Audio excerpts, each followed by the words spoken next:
indivisible, with liberty and justice for all.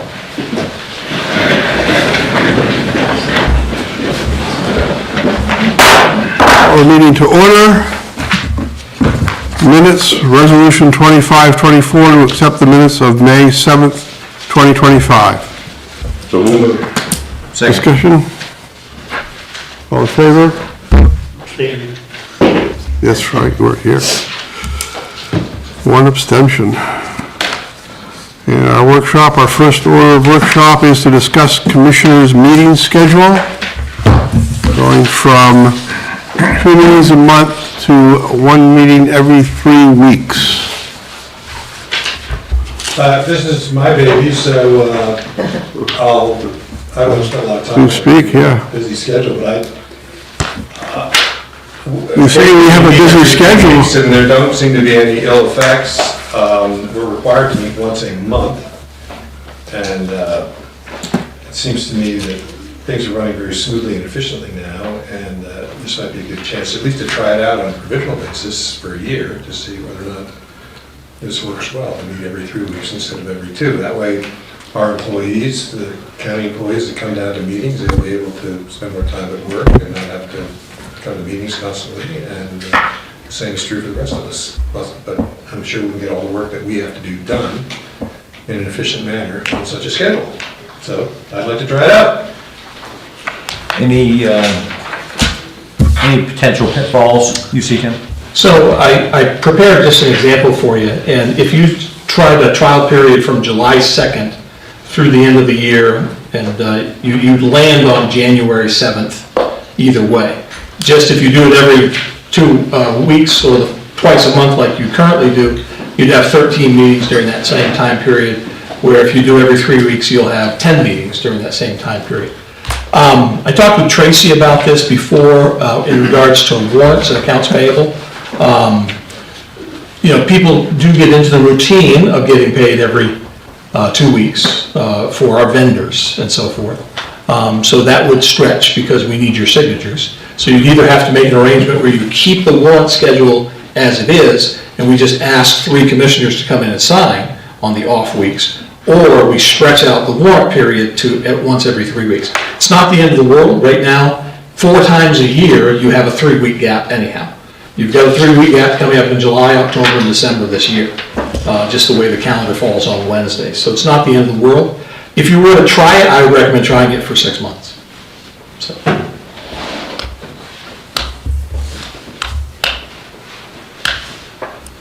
I'm comfortable with the way things are with a general 2 weeks, and where we do have the 3 at this point, 3-week intermediums. I think we're good to go as we are. I'm fine the way it is myself, but I 3 weeks or every 3 weeks. I mean, my thought is, if we can adjust for signing the warrants. The other thing is, if we need to call meeting for situations where we need to come in, we can call meetings. So I would support the 1 meeting every 3 weeks, but I'm not opposed to it. I don't have anything in my schedule that doesn't say I can't do like the current situation. So.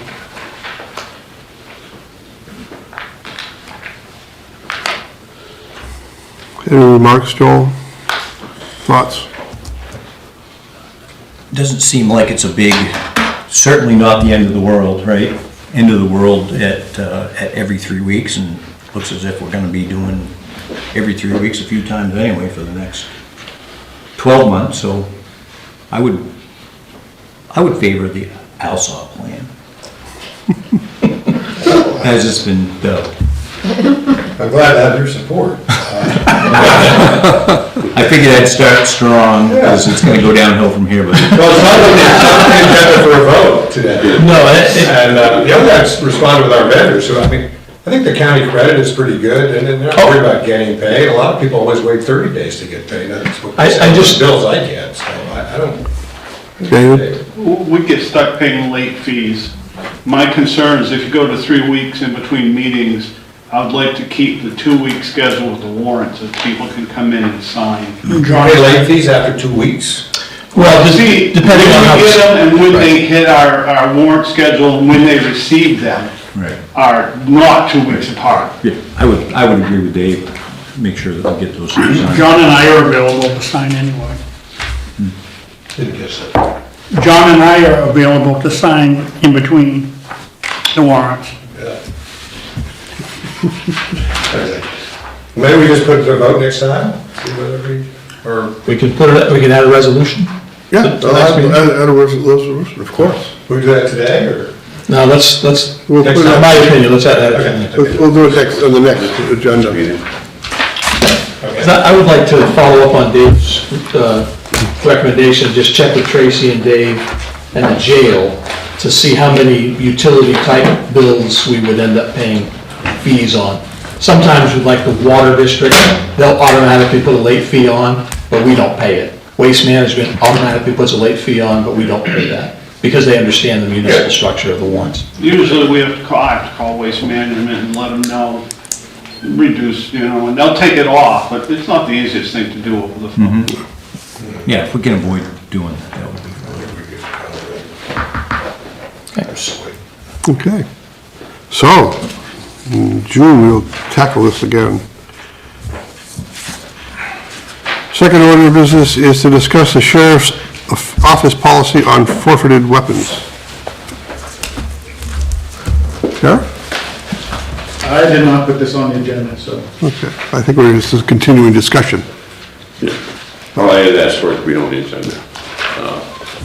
Thinking about this process and the situation, I'd like the policy to state, at least our commissioners, more involvement in that decision-making, and perhaps the final decision-making on the forfeiture weapons as to what we do with them. Okay. Any other comments? I agree. The policy that's in our book is the one we have, which basically gives the discretion of disposal the authority to the sheriff, which is what we've been doing for a while. Yeah. I'm in support of just continuing that. I noticed just from reading newspapers or the internet that we got like 6 new firearms over the weekend from criminal cases. I don't think we need to do that. I think that's micromanaging. I have complete confidence in the sheriff to make the appropriate decisions. And I think, I would disagree with Scott respectfully that we should just keep it the way it is. Is it would you like to destroy them, is that what you want? So we were going to have further discussion. I didn't know that, until I read this, that was coming up. The weapons are forfeited to the sheriff's office.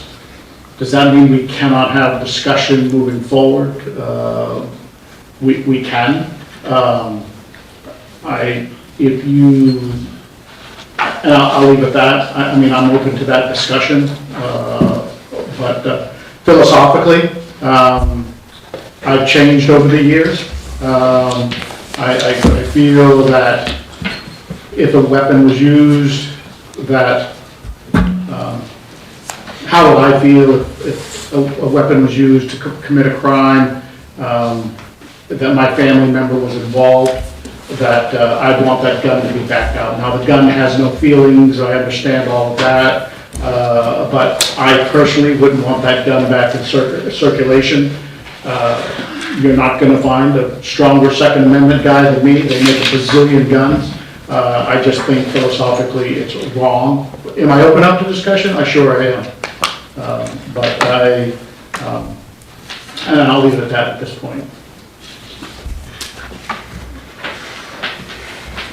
Well, there are certainly certain weapons that we do want to destroy, and we know that by statute, there are those that are through, used in murder or homicide.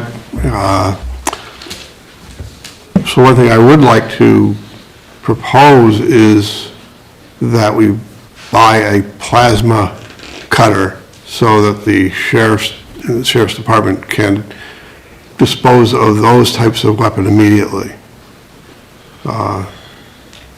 instead of sending them out to be destroyed, which would cost us more money. Costs more money to send them out. Yeah, I think so.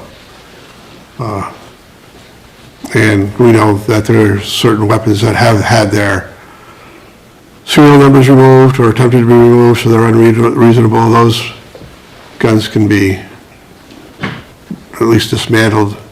You could save the grips maybe and sell those. But other than that, there are certain weapons we do want to dispose of.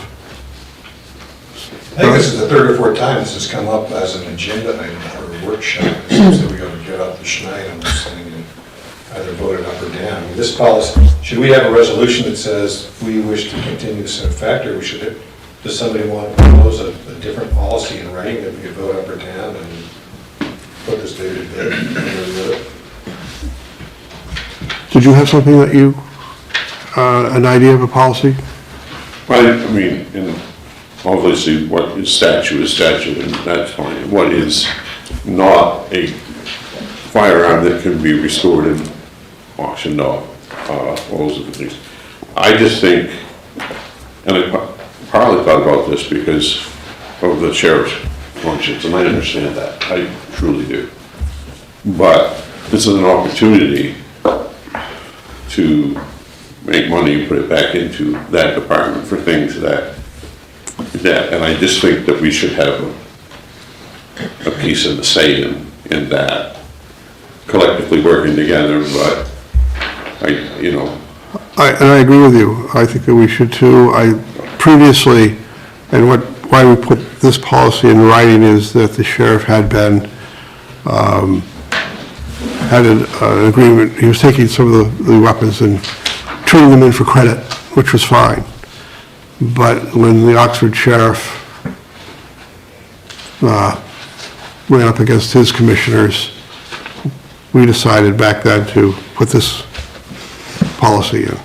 I would support a policy that, and maybe you draft it, maybe between the three or four of us, we draft it, is, Right. the obvious, the ones that are required by statute, the ones that no longer have a serial number, the ones of basically zero value.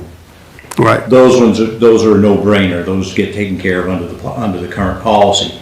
But the ones that are questionable, which there probably will be a small percentage, would be, I believe there's gonna be, new personnel brought on for cataloging some things. Well, in the near for a future. new person as a quartermaster to manage our assets, to make sure that we're taking full advantage of their lifespan, making sure that equipment doesn't go missing.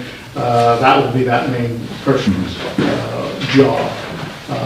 You're really getting in, this really segues a little bit into evidence and evidence handling, which is a different, and once we start doing this, we've got to get more than one person to evaluate the weapons.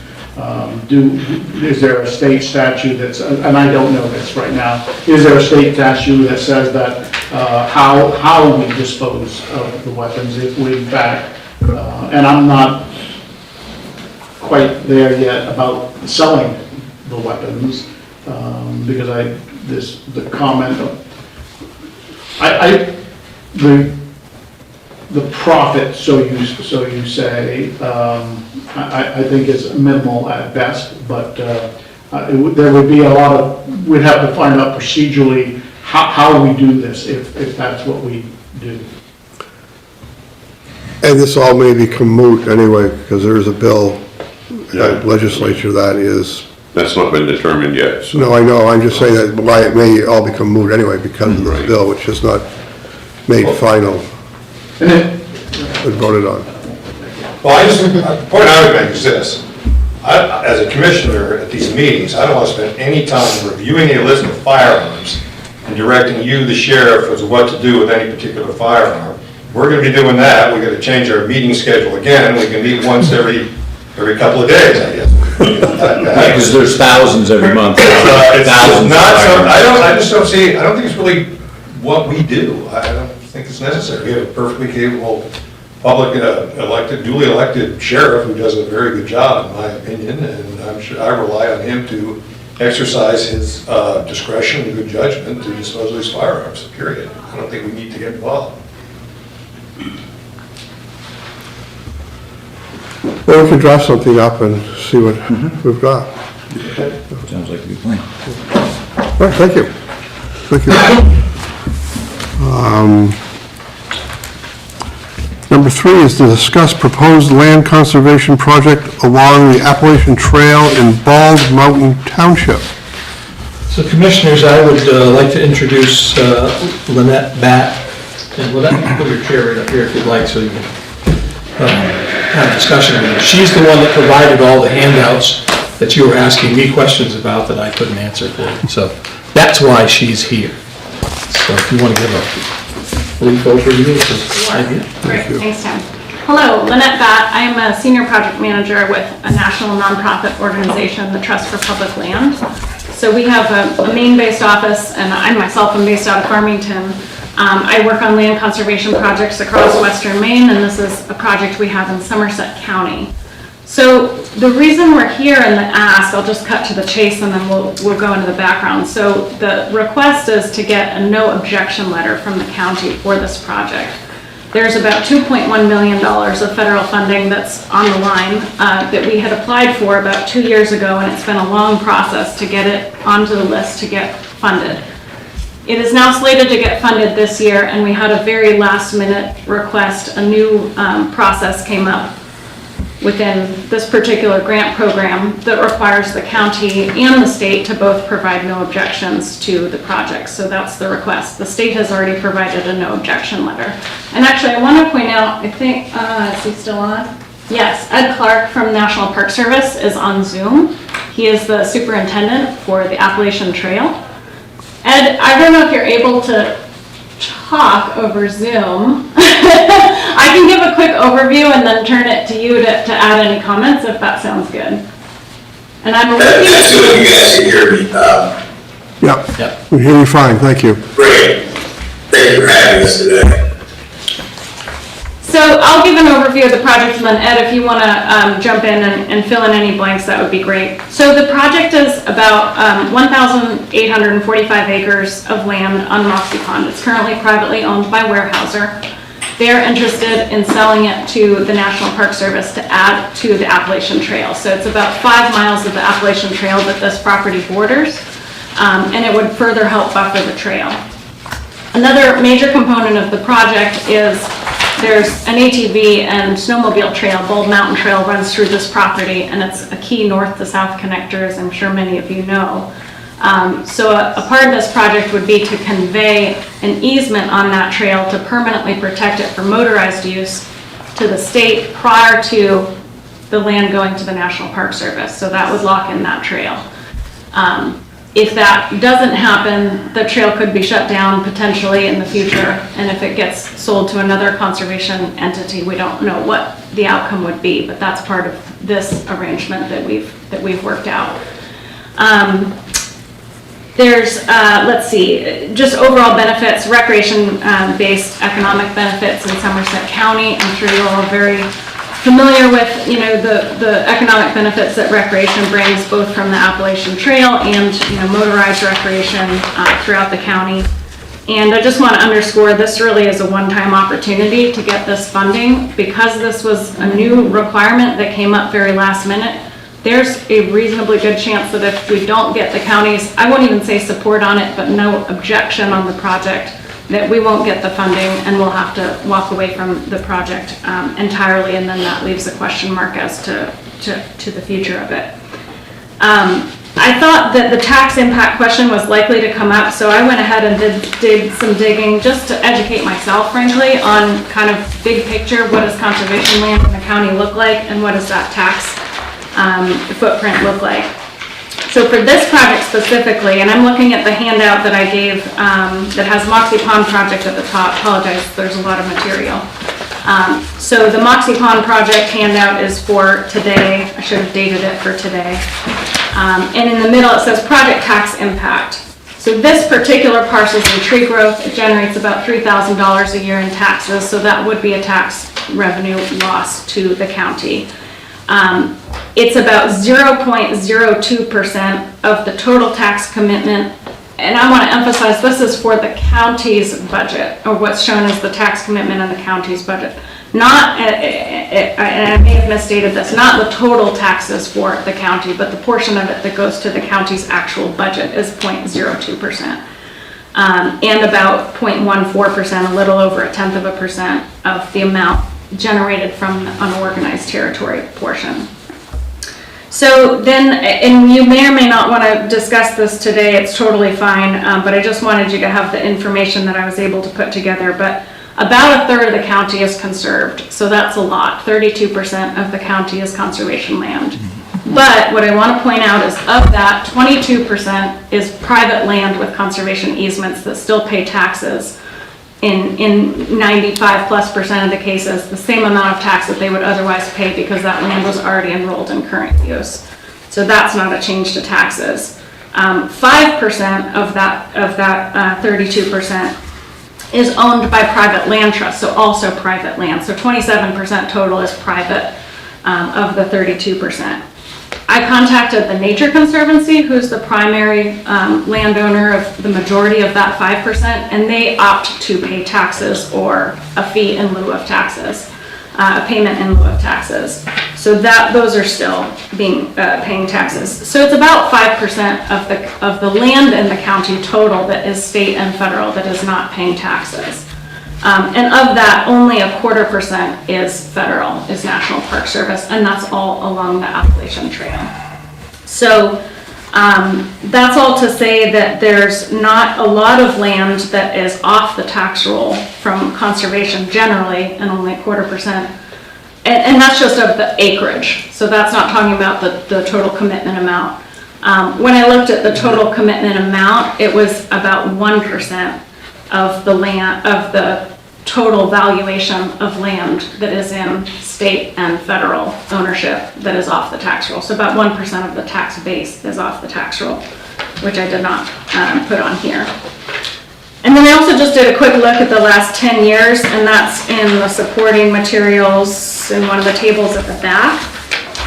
And I was surprised to find myself, honestly, that between 2013 and 2023, there's been a 0% increase in tree growth, the percent of land enrolled in tree growth. The acreage has gone up and the amount has gone up, but in terms of a proportion out of the total tax commitment for the county, the proportion has not changed. So the proportion of tree growth is the same, proportion of open space is the same, and the proportion of state and US exemptions is the same. Even though conservation land has gone up. And again, that's because a lot of the conservation land, the vast majority of it is private and still paying taxes.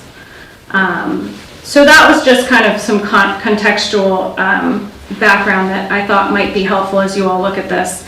Over the same time period, the actual tax revenue has gone up by 18%, while the property tax rate has stayed about the same with a very small increase from an average of 1.7 to 1.8% across the county. My disclaimer is that this was me digging through to the tax information I could find from the state and then also the county budget. So I'm not a tax professional and definitely can't say that this is an exactly accurate assessment, but it was the best I could find from that data, and I'm happy to provide that data in different format if it's helpful. So I want to pause there and see, Ed, do you want to add kind of contextual, do we still have Ed? Yep. Oh, he is there. Do you want to speak to the Appalachian Trail, because that's really a big part of what this project is about, and benefits to the trail and how this is a national priority? Absolutely. So this is probably one of maybe about a dozen projects that's under consideration right now with the Department of Interior for funding this fiscal year. With the new administration, this is, as we just heard, it's a hot off the presses, so to speak, requirement for the the Department of the Interior to fund projects like this is to have no opposition from local government and state government. And we would appreciate your giving us that no opposition letter. But just some of the things, not to, regurgitate what was just shared with you, is just the importance of the Appalachian Trail. It's 2,200 miles long. It's internationally recognized. Millions of people utilize sections of the trail every year, and it provides a tremendous amount of economic, recreation-based economic impacts for local communities, particularly local rural communities. We obviously, the Appalachian Trail is a very narrow strip of land, and where we can, we'd like to be able to protect both the viewshed and also the visitor experience. And that's really what draws people to the Appalachian Trail, is the experiences that they enjoy while on. But I think important, particularly for local communities, is how they can continue utilizing the place as much as the ways that they've been able to in the past. So staying along Muncie Pond, public access for fishing would still be allowed. I think the main thing is the snowmobile and ATV use. We have a special regulator for the Appalachian Trail and 36 Code of Federal Regulations that enables us to allow snowmobile and ATV use to cross the routine where they've been needed, where those rights of way have been needed to local or to state entities, which has encouraged that we intend to do here to preserve access across the Appalachian Trail for those types of activities. We appreciate considering this level with local governments. The Appalachian Trail really is, in terms of federal public lands, very user-based. Our model of collaborative management, working with local, state, and federal entities on managing the land collaboratively, managing the trail and its resources and its access. And Maine is a great partner in this regard, and certainly is highlighted the trail going for 100-mile ordinance and ending up on Katahdin for that photo shot that so many AT through hikers are striving for. So I'm happy to answer your questions, but otherwise, thank you for having us today and considering this. Yeah, thanks, Ed. So do you all have questions about this project? Well, I have one question. You said that there'd be still fishing on Moxie, but would the area allow for hunting? I'll defer to Ed. Land held by the National Park Service is excluded from hunting, so yeah, that would be something that would not be able to continue on lands owned by the National Park Service. At least for the National Trail, there are some designations for national parks like preserves that continue without hunting, but Appalachian Trail does not have that authority. So I don't understand the relationship between the so-called Trust for Public Land and the National Park Service. Can you explain that? Yeah, absolutely. So we're a nonprofit. We are essentially facilitating this transaction. So we hold the option agreement with Weyerhaeuser to purchase the land for conservation and to transfer it into public ownership. So we're doing all the fundraising for it. We're doing the due diligence, so title search, survey, etc., and actually managing the transaction to get it to Park Service. And I'll share with you guys, this is probably really shocking. The federal government has a lot of bureaucracy and processes. And for us to do meaningful land acquisition, we often work with nonprofit land trusts and land organizations like Trust for Public Lands to help us really bridge the gap. When you have a willing seller that's interested in selling their property, most folks don't have the patience to wait the several years that it takes to go from identifying a potential parcel for acquisition all the way through the end of the process. And so TPL is a major player with us, but it's not the only one that we work with to kind of bridge that gap between the willing seller and the federal government. And frankly, also enables us to put provisions in place that might be otherwise difficult for the federal government to do. so.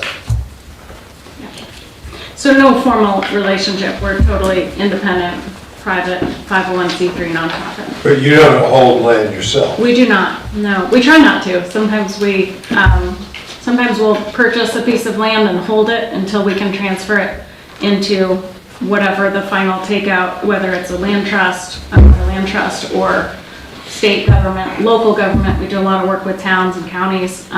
We do some work with state, we do some work with federal. But no, we don't hold land long-term. But you can't acquire, you couldn't go through with this transaction and then give it to another land trust. We could, yeah, that would be, our great preference is to keep the structure as it is so that we're able to secure that trail. We do have the option to purchase it, period. The option doesn't say it has to go to the federal government, but that's the whole goal and point of this project, is to provide that buffer along the Appalachian Trail. If there were another conservation outcome, there are other conservation entities that I don't know what their goals would be or what the outcome of the property would be. But is the funding that you secured, is that somehow tied in with the federal? 100%. It is only it can only fund Park Service acquisition, yeah. It's, so the funding source, I don't think I said, is the Land and Water Conservation Fund, which was permanently authorized under the last Trump administration. So that's part of a funding source that we're seeing still going forward under the current administration, and hopeful we'll get it here. Right, so just make sure that I have this correct. There's no payment in lieu of taxes, Not for this correct? parcel. So zero taxes. The people that have been moose hunting or rabbit hunting or bear hunting, bear baiting on that 2,000 acres will no longer be able to do that. If there is, yeah. Okay. And historically, how often, with the change of administrations or the bureaucracy, how often do the feds change access use policies? Does it happen on occasion? So, we're, public land is open to the public. Superintendents have the authority for limited circumstances and periods of time to change access, but that is more in line with like just a forest fire, or there's some public hazard, public danger or construction, or I'm trying to think of the various other things why you might close a particular section of park. But in terms of it being publicly accessible, that's the whole purpose of it being acquired by the federal government. It's a part of a public trail, public access. Us closing the park, or even sections of the park, isn't taken lightly. As a matter of fact, we have a new secretarial order out of Secretary Burgum about the requirement to keep and maintain parks in an open and operational status. So, the closing a national park would be a pretty extreme, and I can't think of a single instance where we've permanently closed sections of parks or sections of parks. How about sections of parks or bodies of water when an endangered orange tadpole is found, or a particular fish or an animal, and that is completely run by the federal government? Right, so we, there are many threatened and endangered species that are listed along the Appalachian Trail, and oftentimes with us, it informs activities that we perform, so like construction or hazardous tree removal, or we might rebuild a privy or something, but we don't close sections of the Appalachian Trail for any endangered species or threatened species or anything like that. And I'll just note, there's no federally listed species that have been identified on the property. Thank you. Anybody else have any comments? So just to clarify, she doesn't need a resolution of support. She just Yeah. needs to know the consensus of the commissioners is to not object to moving forward with this project. Originally, this could have been done by email, but at your discretion, you wanted to discuss it in this meeting, which is fine. So, I'm good to go forward with it. My vote would be to oppose it due to the hunting restrictions. That's my concern too, is the hunting restrictions, but at the same time, I want to consider how those restrictions may help the deer population with deer yards. Something I don't know and probably would have to talk to Can I people in the state, yes. just make one other so I probably didn't do a good job of explaining this, but so we have an option to purchase the land for conservation. Right now, the plan or the hope is for it to go to Park Service, which would come with those hunting restrictions, understandably. And I grew up in Farmington, like, I get it. I have a lot of friends are hunters, and it is not a great part of the project from the perspective of hunting. From the perspective of buffering the Appalachian Trail, that is part of the benefit is having that trail buffer in there. But we at least have a very good partner in, obviously, the National Park Service in managing the corridor and the state in protecting that motorized trail. We would like to see the land conserved, and so there could be another takeout option with a different funding source, which would take us years more to fundraise for. But there's a chance that that would go to another conservation entity. Northeast Wilderness Trust is an option. They do allow hunting, but they wouldn't allow a motorized corridor, for example. So this is really our best bet, I think, to get the most win-win-wins out of this, with the recognition that there is some loss for that user group for hunting, but there are other gains in locking in the motorized trail and buffering the Appalachian Trail. But if it goes another route, like we're not going to just walk away from the project. We'll kind of restart fundraising, look for other options, look for other takeouts, and those other takeouts, whether it's maybe the Nature Conservancy or Northeast Wilderness Trust, like they might have other restrictions that are more than this current package. They usually are. Yeah, so we're So is there trying any- our best here to meet multiple user goals. Is there any assessment of how much hunting goes on there in this 1,800 acres? There's not, I don't know offhand, There's I a- have to ask. There is a fair amount, there's a lot of bear baiters that hunt up there, there's a lot of rabbit hunters up there, there's a lot of grouse hunters up there. Well, there's a lot of them there out there, Joe. There's- There's Excuse me. not bear baiting on this particular property. There is in the region, definitely, but there's not, at least on this property. David has his hand up. I just want to point out that the Appalachian Trail in Somerset County is the only federal land in the county, and they do give us a payment in lieu of taxes every year. So this acquisition does go to parks, would probably increase our pill payment. So that would give us a little bit on the plus side there, or at least Thank get you. some money I did back. not realize that. Thanks for that clarification. I got a question. Yes. The land adjacent to that says Maine Bureau of Parks and Land. Now, does that have the same restrictions you have as far as no hunting? It would have a different set of restrictions managed as a state reserve land. Because that would be a big chunk of land lost to hunting.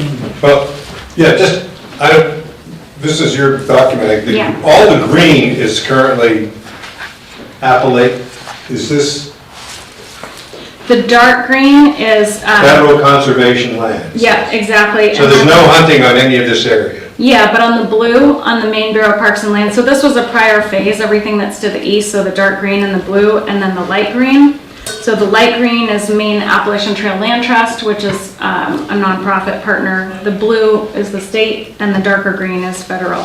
So there's a mix of uses there, and there's a lot of land there that's available for hunting. Yeah, the green and the yellow would be a no hunting area. The light green, I No, don't, I'm not about the light, I'm talking about the dark green. The light green is state, the light green is, it says other conservation. so we land. don't have to. But That's Maine Appalachian Trail Land Trust, and I believe they do allow hunting. Yeah. Yeah. And just another little question, I see on this map, it says NPS, which I assume is National Park Service, Yes. existing right-of-way. What is that? Yeah, so NPS has an existing right-of-way on that access road, on that road in order to access. The trail? A part of the Bald Mountain property, yeah. And where does that start? Is that, how do you get on that right away? Way down. There's a lot of logging roads. I think you come in from Shirley. You work your way through Shirley, and you Okay. turn down, you wind up in Bald Mountain, Little Moxie Pond and areas Yeah. south of that. Dave, under the current owner of the property, is there any risk, has there been any risk of those trails being shut down? With Weyerhaeuser, they will shut down sections of trails every year if they're going into harvest timber. Right. Very often, the snowmobile clubs have to reroute their trail systems almost on a yearly basis, making keeping accurate maps difficult. From my standpoint, keeping the ATV corridor and the snowmobile, trail through there, I'd consider that important. I don't like the loss of hunting through this 1,800 acres, but there's a lot of hunting in Maine.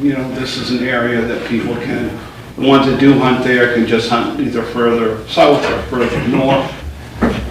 They can get through this area. I'm anxious to keep that trail open.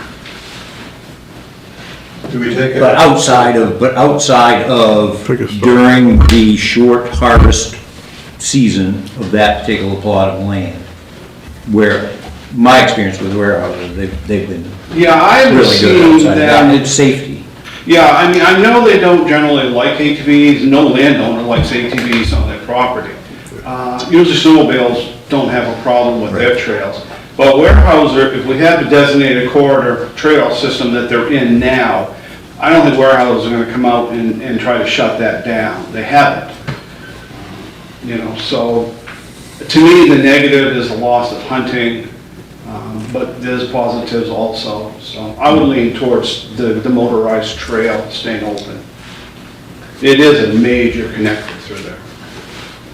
I was out with the Weyerhaeuser road manager for the region, and he was pointing out the amount of, and there is quite a lot of maintenance need there from the ATV traffic. I didn't realize how much there was, but there's 5, 6, 7 ATVs a day during the weekday and more on weekends. So there's a huge difference. So looking at the condition of the trail going through the property and then the forest roads off to the side. So this would also bring some state money into some maintenance on that whole trail section.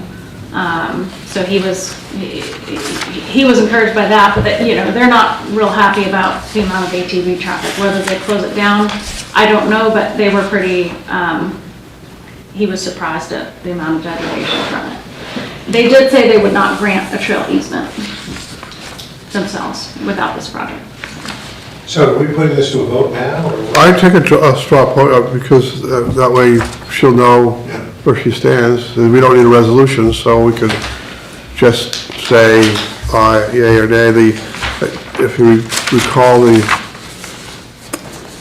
the letter of okay, Just whether or not we support the efforts. So, all in support? I would support it. I support it. Any opposed? So we have 3 opposed. So at this juncture, I would suggest, and again, I apologize to many of the matching grant folks, I would have maybe set this agenda differently had I known that this conversation was going to go to this degree. I would say we circle back to this. You need to go back and find out what happens if you don't get, or if you get objection, because basically this is what you've got, is you've got objection from the county. Yeah. And this is a new criteria that's been put on this process.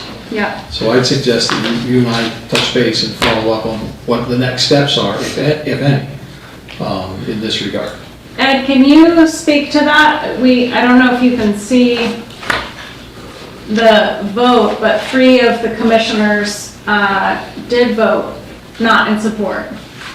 So do you know if that means we are stopped on funding, or where that puts us? Yeah, that will kill the deal. Again, this is a brand new provision on it, so we don't know exactly how it plays out, but the request from the Trump administration specifically was to have no opposition letters from the local government, and because of how rural this is, the only local government is the county, and then of course the state as well. Like we said, we do have the letter from the Maine Department of Parks and Lands, and this would be the only thing that prevents us from getting the project funded and completed. And unfortunately, the timeline of that is tomorrow, so that, I mean, this is like the vote for whether this land gets conserved and whether the trail gets protected, or if there's a different outcome. So I am sorry that there's such a time crunch on this, and I guess I'm wondering, is there anything that I can speak to for those that are opposed, or if you're able to voice kind of what the concerns are? Is there anything we can address? So this doesn't end the opportunity to conserve it. It could end the opportunity for it to get in the federal hands and eliminate hunting and those sorts of things.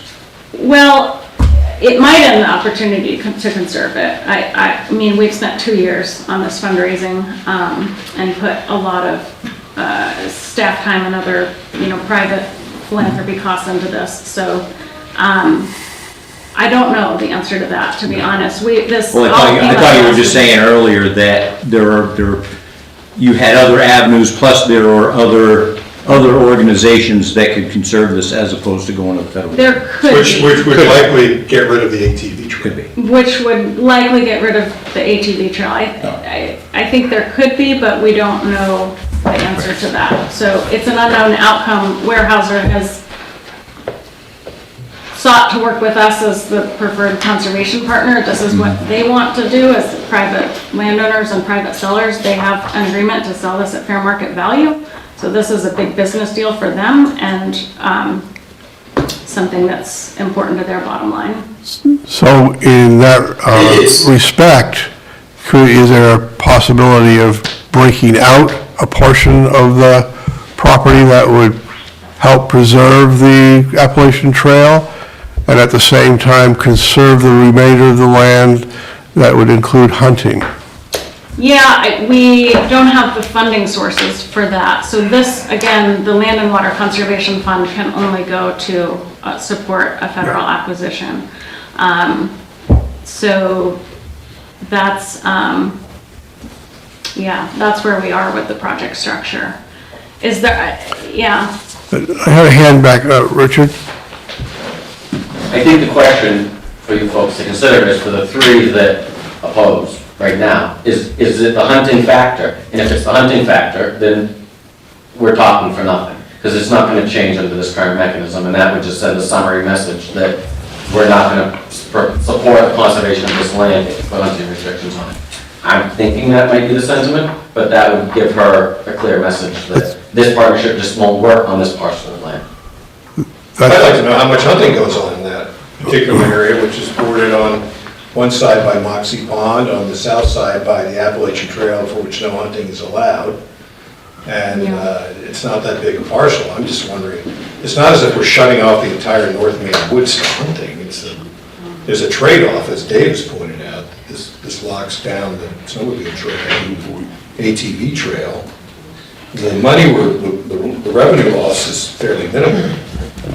So, a lot of people, if that was a prime moose area, and everybody and his brother was bringing their campers up there in moose season to go moose hunting, I think that would be a relevant thing. I'd be interested to know how much goes on there. But it is a prime moose area. Well, the people don't, the whole North Maine woods is a prime moose area.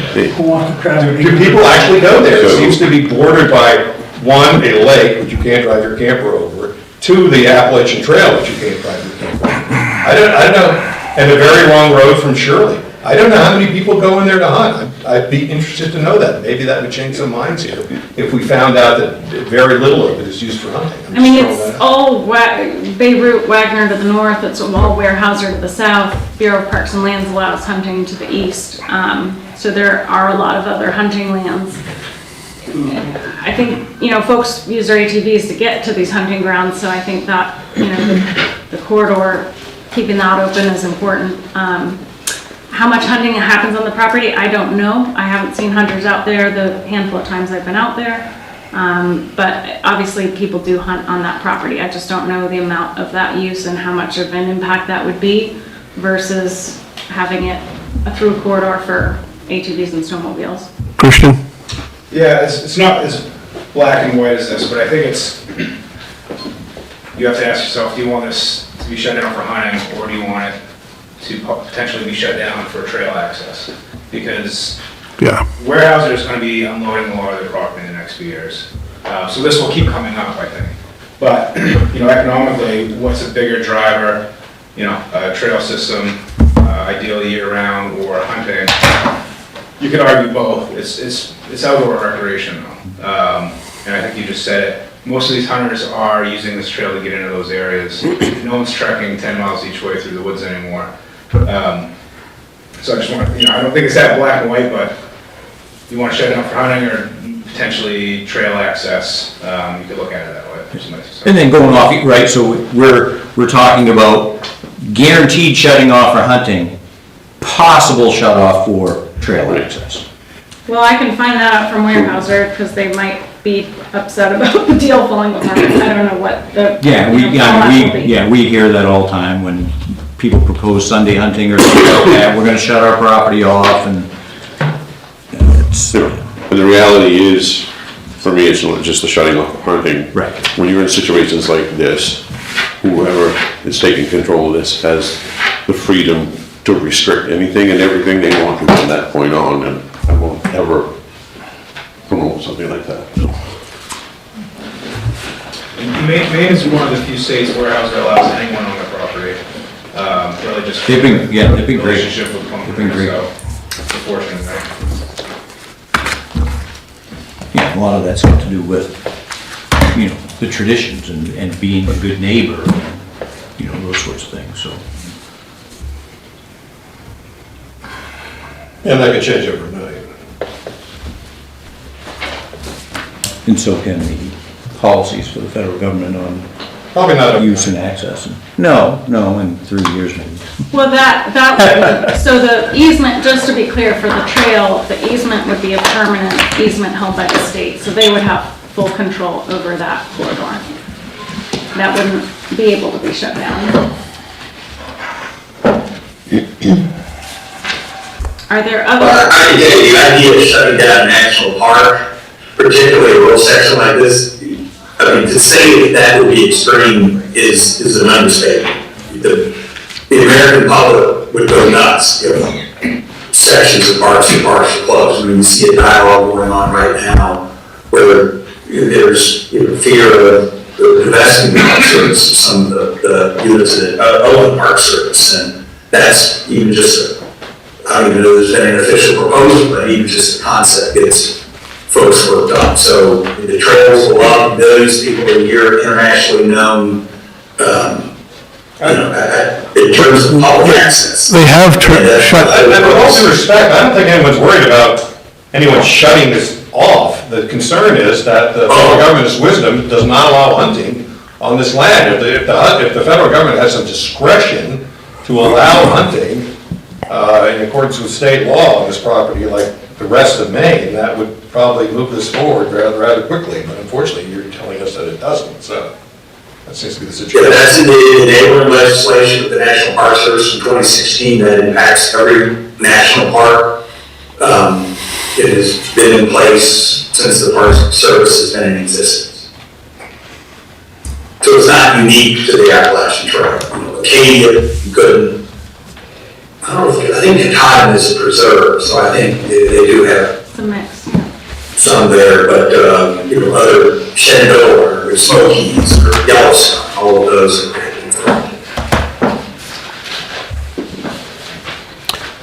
Can I ask Commissioner Johnson if you have, what your opposition is and if there's anything we can? Well, I just find, I've been in selectman and commissioner, and I see land being taken over by nonprofits, land trusts, and a lot of people are being shooed out of their natural places they've always hunted. I see it every day. Around my house, I own 90 acres, but Down the road, 300+ acres is going to Somerset Woods. Across the road on 201 is Somerset Woods. Now they're starting to put restrictions on hunting. So Well, it's kind of funny you say that, because the Jackson property, and I'm no longer associated with that board, by the way, but the Jackson property, which was several hundred acres, was closed to hunting for years and years and years. And now that the land trust has acquired it, it's open to hunting, so I think you're just completely mistaken there, Sid. I know my son got shoot off that property. Well, they have some rather simple requests involving getting permission and so forth. Did he- No, if I was to hike, do I need permission to hike?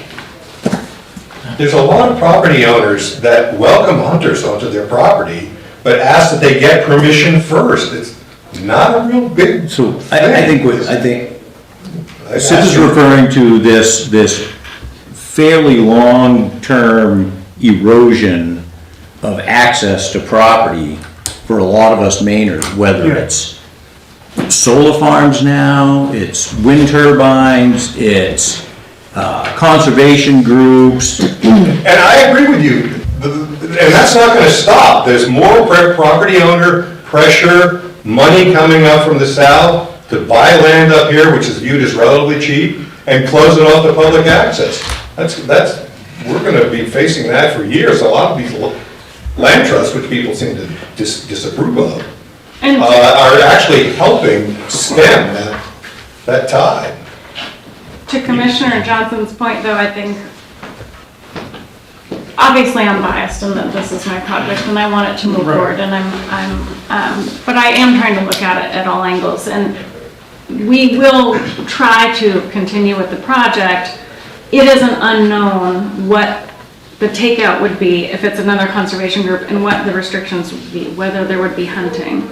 There are some conservation groups that might be able to bring funding to the table that would not allow hunting. Right. There's many conservation groups that would not allow a motorized trail through. So I'm trying to be really honest in that I think from a multiple use public perspective, you guys know your constituents the best for the county, absolutely, and you have to balance, motorized recreation with hunting. I think that this package is our best bet for getting it funded and having the most public benefits met between the different types of recreation, from hiking to hunting, fishing, access, and having the motorized trail in there. I think that we will look at other ways to conserve it, but that is a big unknown in terms of what those takeouts are and what. So to your point, we have the known versus the unknown, and what the loss will be here, which is hunting. For a future package, we'd like to have it conserved. The primary, driver here is to buffer the Appalachian Trail and keep the Appalachian Trail in place. Other conservation groups may not have the same, multi-benefit outcome. I mean, we would try for that, but I can't say that, there would be a trail easement, or that, we'd be able to keep hunting access or not, because there's some conservation groups that might not. Which is the greater loss, the loss of the hunting, I'm speaking economically, the loss of the hunting or the loss of the trail? Trail, absolutely. People hunting in this area are probably locals.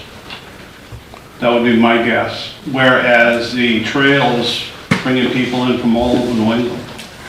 So I think the trail access is more important than hunting on 1,800 acres. I agree with you, Dave, I think so as well. Could I propose an intermediate option? The ask here isn't to support the project. The ask is to not object or oppose to it at this point with the information you know. If it's possible to move the commission, the board to a no objection position for this meeting, then we could move forward with the grant and then revisit this once we're able to do more public outreach on this and see, like, what is the hunting use? What is the trade-off? Do people care more about the ATV and motorized trail or more about the hunting? And really get to the bottom of, like, what do people in the county want? Do they, would they like to see the trail corridor held by the state more than, the loss of hunting on that acreage, and then we can revisit that conversation with the county. And I'd be happy to, personally put time into that outreach, do a survey, get some information from folks and truly have that be a part of a collaborative process so that you don't feel like this is the one chance you get to block the project and make that decision.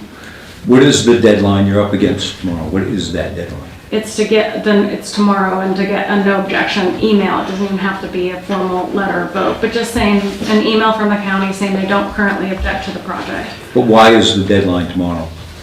And Yeah, so again, this is a new provision that was literally sprung on us like about a week ago. It's a new administration, and when administrations change and folks appointed come into the positions, the list was developed, utilizing what we knew at that time. There is federal funding involved, fiscal years, and the approval of the list as a whole. So there's communications with Congress, there's just a whole line of stuff. And, we can always, play for a little bit of time. They called me a week ago on Friday after hours to try to get this, and they started calling me Monday morning asking me where it was. So they're talking it a bit to get it in, which I know is unfortunate and not necessarily your problem, it's our problem. But, we are trying to meet the request of the Trump administration folks to get, this list in its entirety, in a final state so that they can deal with it as a whole. Like I said, there's probably another 10 or 12 or so parcels of acquisitions across the whole country that are tied up, and they're looking to get the whole thing done at once. So tomorrow's deadline is not a date on the calendar that it's a biannual grant process that your paperwork has to be in by a certain date, or that's it. It's just you're being pressured to give them this information tomorrow. yes. Well, I mean, there is a fish for cut bait moment here, and I do know, that there are other projects that are, obviously, because this was a last minute request from the administration, there's a lot of folks doing what we're doing right now and engaging local governments, state governments, and asking for this. I couldn't tell you where the rest of them are. I heard that one in Maryland made its way through, but in terms of the other, let's call it a dozen, I have no idea. So this sounds more like you want to get as close to the front of the line as possible by having it in tomorrow, not next week before somebody. That's not true, that's not accurate. Okay. The money is there. Understood. They want to be able to list in totality. Again, I could probably do a song and dance for a couple of days, if you guys need some more information. But again, I mean, as we become the outlier, the Fisher Cut Bait moment gets, more real. Deadlines are deadlines, but, there are deadlines and there are real deadlines. And, I feel like this is a deadline, but we could probably, request, that we get a few extra days or, into next week or something to help get some of this information, or have you guys talk with whomever you need to talk with, or provide whatever information you may need to, to feel better about not opposing this. Scott? I would move to stop discussion. The vote was taken. It should sit as is.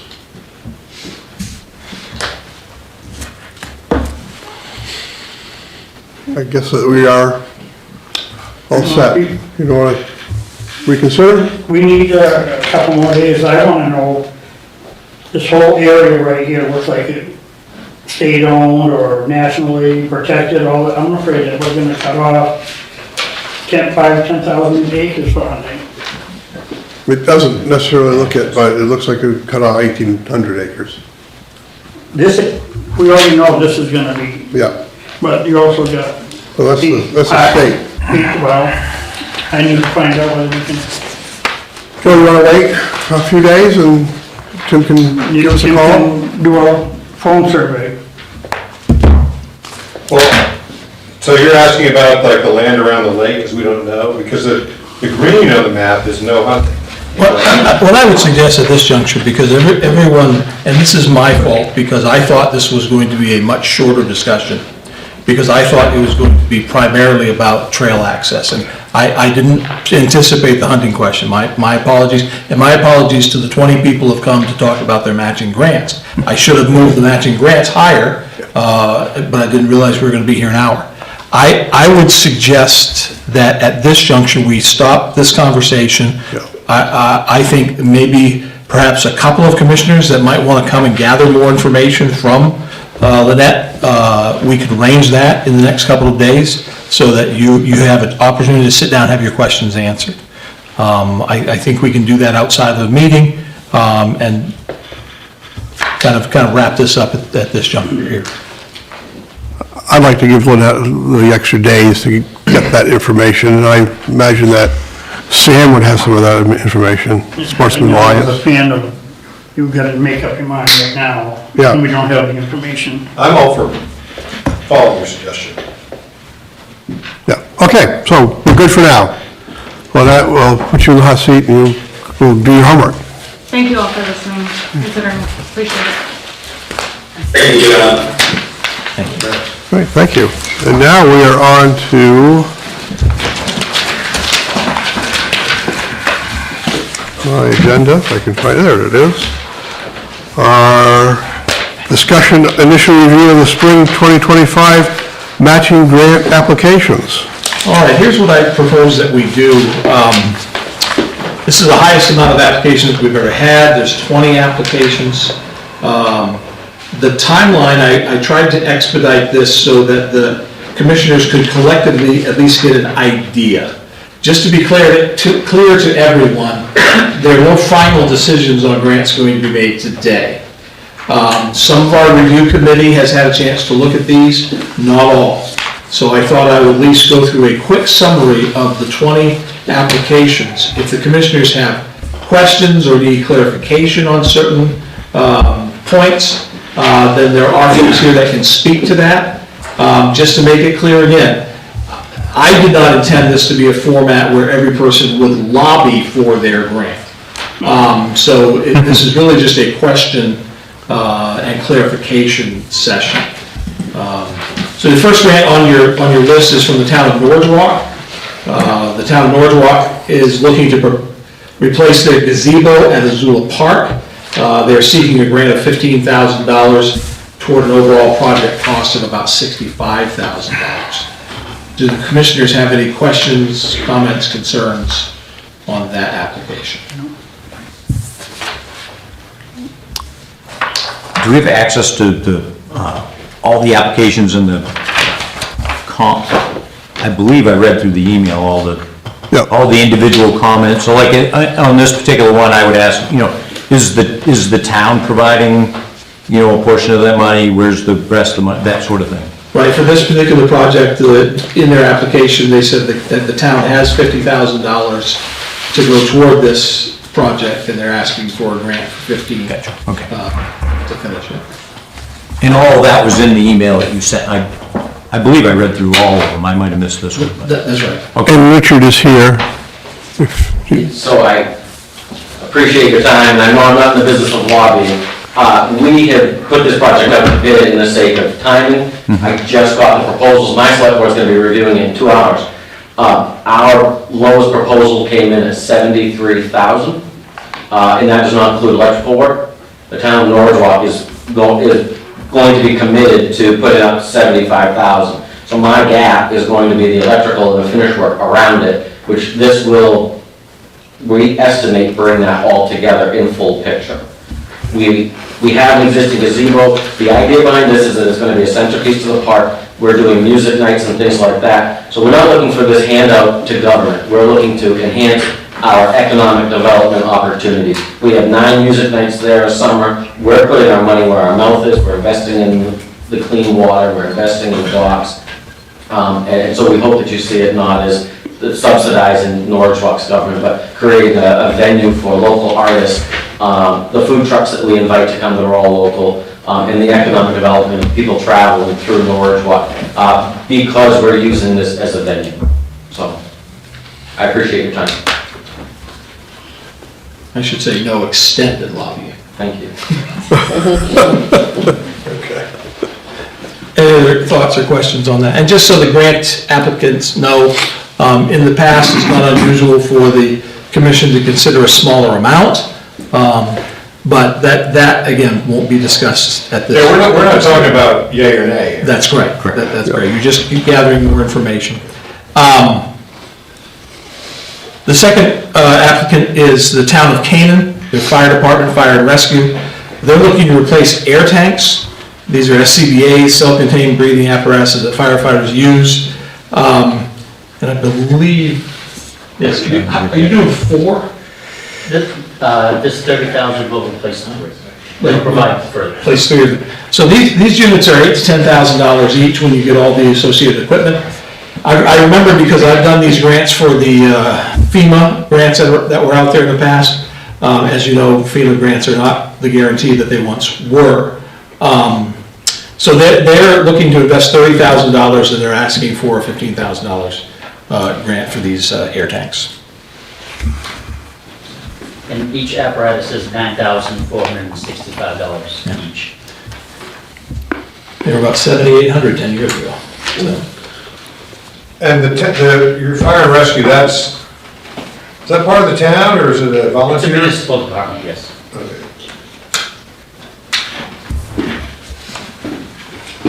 What is the question with the FEMA grant? Have you seen any AFG grants out there? So we are actually in the process of filling out an AFG grant for a cardiac monitor. Yep. So that's not, we would not be able to use that for this instance. I priced out, so where I come up with this, as I was turned on to this grant, I checked on pricing for our 2.2 SCBA's, which is a larger bottle. They're gonna be obsolete in 6 months. Those are $6,800. The upgrade to this model is almost $9,500. So this is where the help comes in. And you can't use bottles after a certain age. After 15 years, they're obsolete. They're out of service, change. On the carbon fiber, which is what we have. And if we didn't give you, does the money come from the town taxes if we don't? Right, so we appropriate $2,000 a year in grant match money. So for just this grant, it takes us 9 years to build that money up.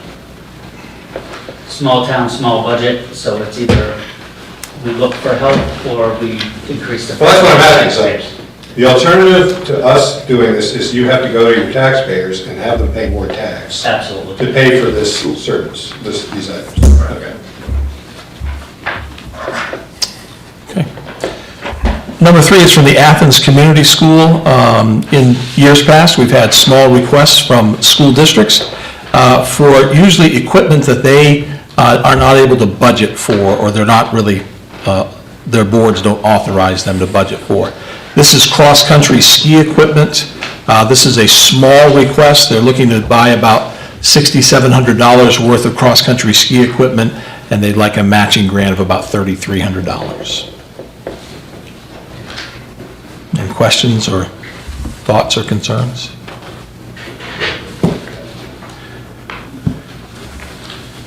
Number 4 is from Maine Grains. This is actually the business of Maine Grains. At the last application period, we got a application from the Maine Grain Alliance, which is a standalone nonprofit. This is actually the business that utilizes the former Somerset jail. They're looking to replace the roof on that building. Estimated cost is $62,500. They're requesting the full $15,000. Any thoughts or comments, questions on that? Well, I don't know whether, I don't want to take it, I mean, I would just point out as a general observation, I think our approach in the past has been somewhat different, even though I love that there are 2 organizations here that are for-profit. We've kind of always been a little, at least in this particular program, we haven't supported profit. Our focus has been more on nonprofits. Right, we've certainly prioritized nonprofits and municipalities above for-profits. There's not a prohibition, but the for-profit would have to show that there's a pretty wide county impact to their project. And so I guess that would be up to the committee and the commissioners to determine whether this project has a wide-ranging county impact. Where it's a business, has there been anything checked into in terms of loans for them to do that? I believe that they have probably looked at that.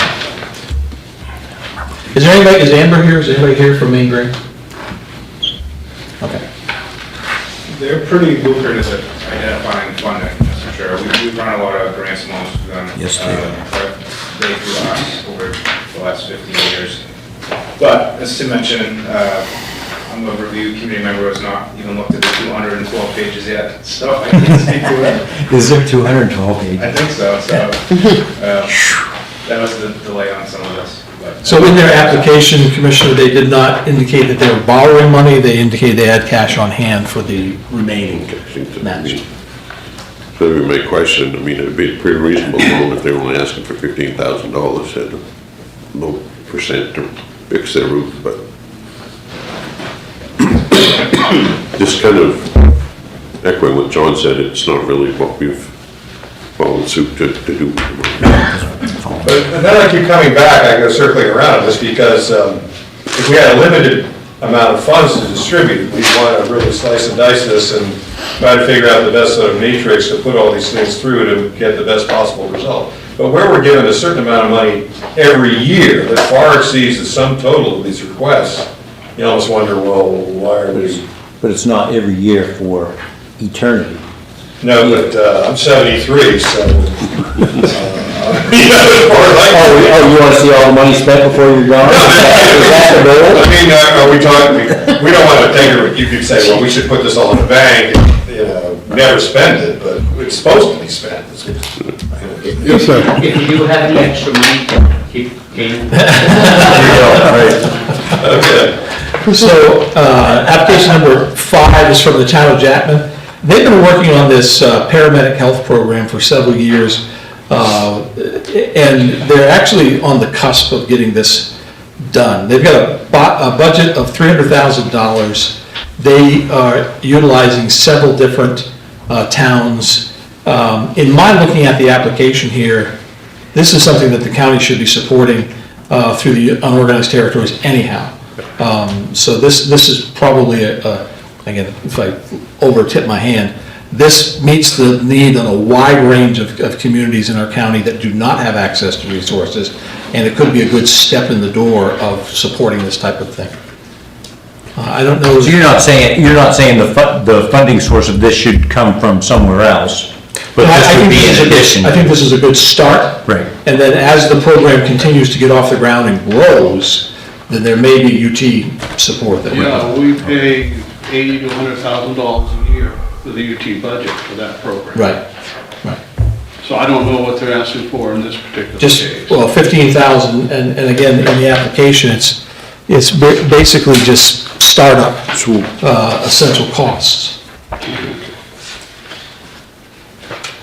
I did attend a meeting in Jackman, probably in March. Had basically 80 people from the community there. The cafeteria was stuffed full of people. And people were very concerned about this and that. The answers given were received well. Now, I left the meeting feeling pretty good about the program. I know it's expensive, but what it is costs money. So it would have my vote. Oh, yeah, and their healthcare services, and that up there, have just been reduced over the last decade or so. That's my major concerns is health and safety, so I'm for the health and safety aspects of these grants. So application number 6 is from KB Cog, the Kennebec Valley Council of Governments. They too have been working on a project for several years to provide a regional code officer for the towns that are smaller. Their original idea was to utilize a FEMA grant for $3 million that would have funded programs all throughout the state. even though they were awarded that grant, the money was pulled back. So now they're trying to take an approach just in Somerset County to create a pilot program to hire and train a code enforcement officer that can provide services to small towns that may only need a code officer for 2 or 3 or 5 or 8 hours a week. And so that is, that they budgeted about $100,000 for this pilot program, and so they're seeking some So county support. how does a one-time $15,000 grant help with? It's a pilot program that will eventually be funded by the towns that are paying for this code officer service.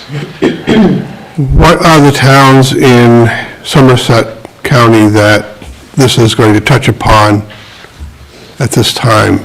So we've heard from Bingham, Solon, Caratunk, Smithfield, Athens, New Portland, and Jackman. We haven't had any contracts signed yet, we're still working out the details, but those are the communities that have expressed interest in this program. They don't have code enforcement officers. Some have, they borrow them from other towns, certain hours here and there. Yeah. My understanding is those guys are getting stretched pretty thin. We put out a survey a couple of years ago asking the needs of all the communities in our region, Somerset and Kennebec. And Somerset overwhelmingly responded that they need code enforcement help at a part-time level. Why go work 4 hours a week or 8 hours a week in X town when you can get a 40-hour-a-week job doing the same thing with full benefits in a bigger town? That's the problem, finding people that are qualified. So this proposal is to not take somebody from a town that's existing, already has a code enforcement officer. I'm not looking to steal Skowhegan's person. We're looking to take somebody who's interested in the trade, train them, and use them as a regional CEO for all of Somerset. So these particular codes that these towns are concerned about are state mandates? Not necessarily. Code enforcement, if your population is below 4,000, you don't have to apply the state. To move back. So this is targeted only towards those smaller towns to enforce their local ordinances. And shoreline. And shoreline zoning. Local ordinances and shoreline. Okay. Any other questions on that project? No, thank you. Application number 7 is the Heartland Historical Society. This is first of 2 applications that are direct repeat applications. You folks granted $15,000 to the Heartland Historical Society in the fall of '23, and they utilized those funds. They were initially going to buy a small shed-type building for their history house, but they had the opportunity to buy a piece of property that they've been investing in and revamping and refurbishing. So they've come back to ask again for another $15,000 for the refurbishing of more of that house. And I believe Deb Tapley is on Zoom if there are any questions.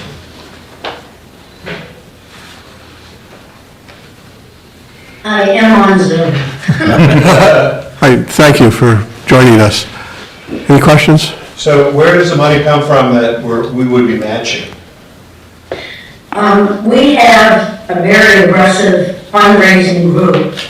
As a matter of fact, since the inception of this project, we raised $70,000, and that's how we purchased the property and the building. And that was in May of 2024. Since that time, we've raised an additional approximately $30,000 that's divided between both the operating budget as well as the capital budget.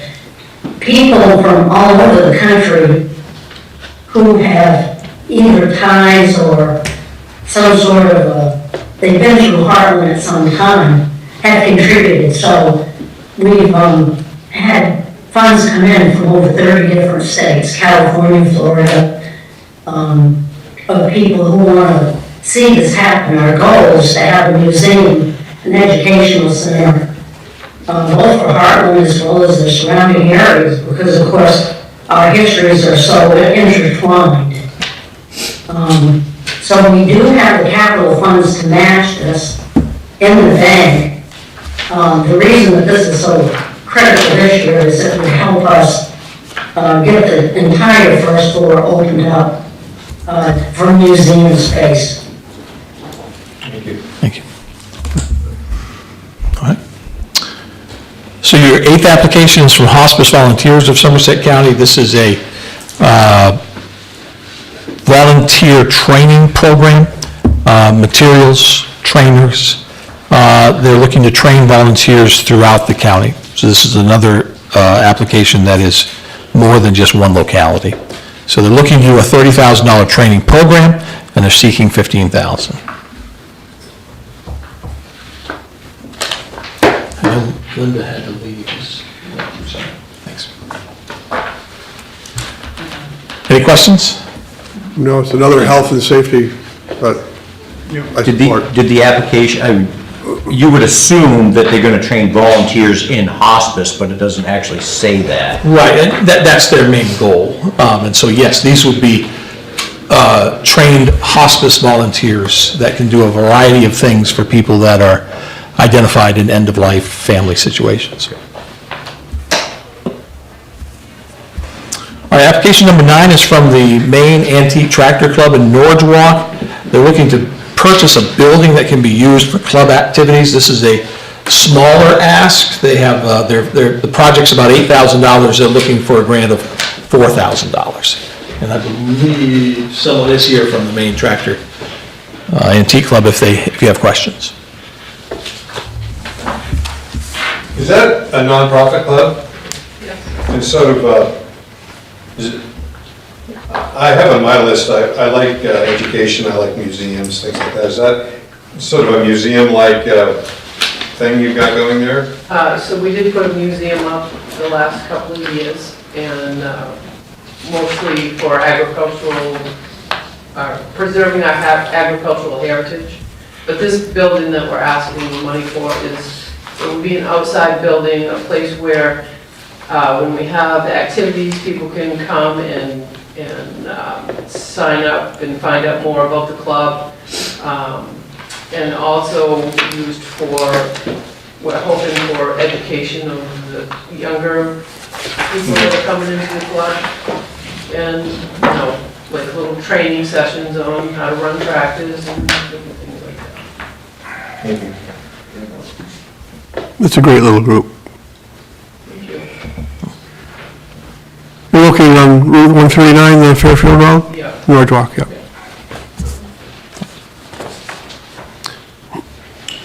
Number 10 is the town of Anson. They've got a project where they want to replace their carpet in the town office with hardwood flooring. They're quoting $8,400 and looking for a grant of $4,207. I think Nancy Gove is the person. I don't see Nancy anywhere on this. But did you have any questions or thoughts or comments on that? I'm just sort of wondering why that wouldn't just be right out of the text. Typically it is.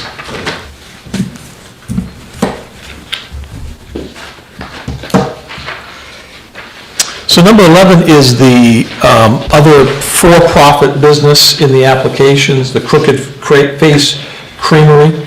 They operate out of the Maine Grains building right now. They would like to relocate and expand their business to the owner's property in Norwalk.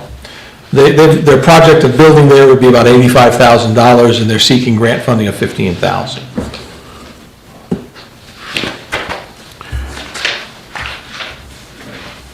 And some of this money is coming from a grant from Norwalk, as I understand it.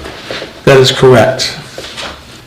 The Norwalk TIF committee is doing a grant of $25,000 to this project. And they are borrowing, the Crooked Face is using their line of credit to borrow about $45,000 for this project. And the building had a particular purpose, did it not, of some sort? Is there a person here for that? Anybody's here from the Crooked Face Creamery. Does it say in the application? I don't remember. Well, I had a question about the building itself because it made mention of uses, but it never said anything about the second floor in particular. So I was concerned about how that was going to, what was happening there. Because it does say it's a two-story building.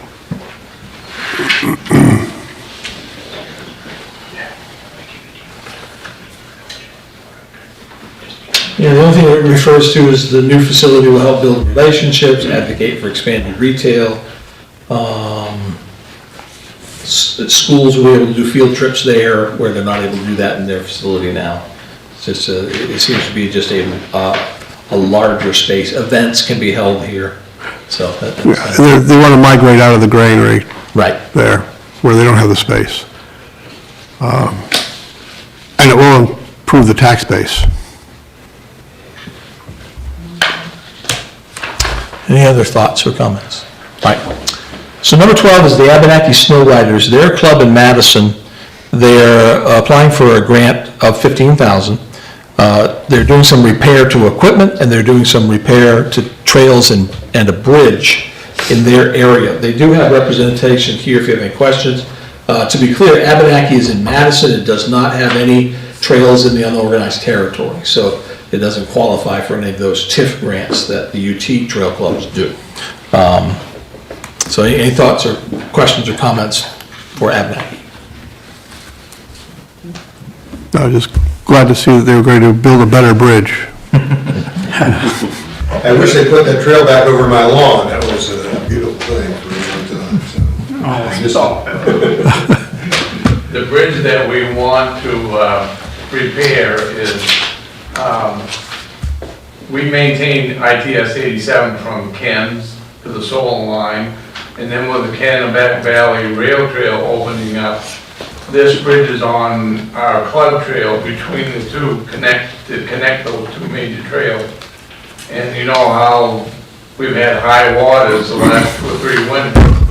It's raised havoc on this one bridge, and we're trying to do something about replacing it or moving it somewhere else, and so it stays there. But that's a major connector between those two major trails. Yeah. And so we've got to keep that in good shape, so. No, I appreciate that.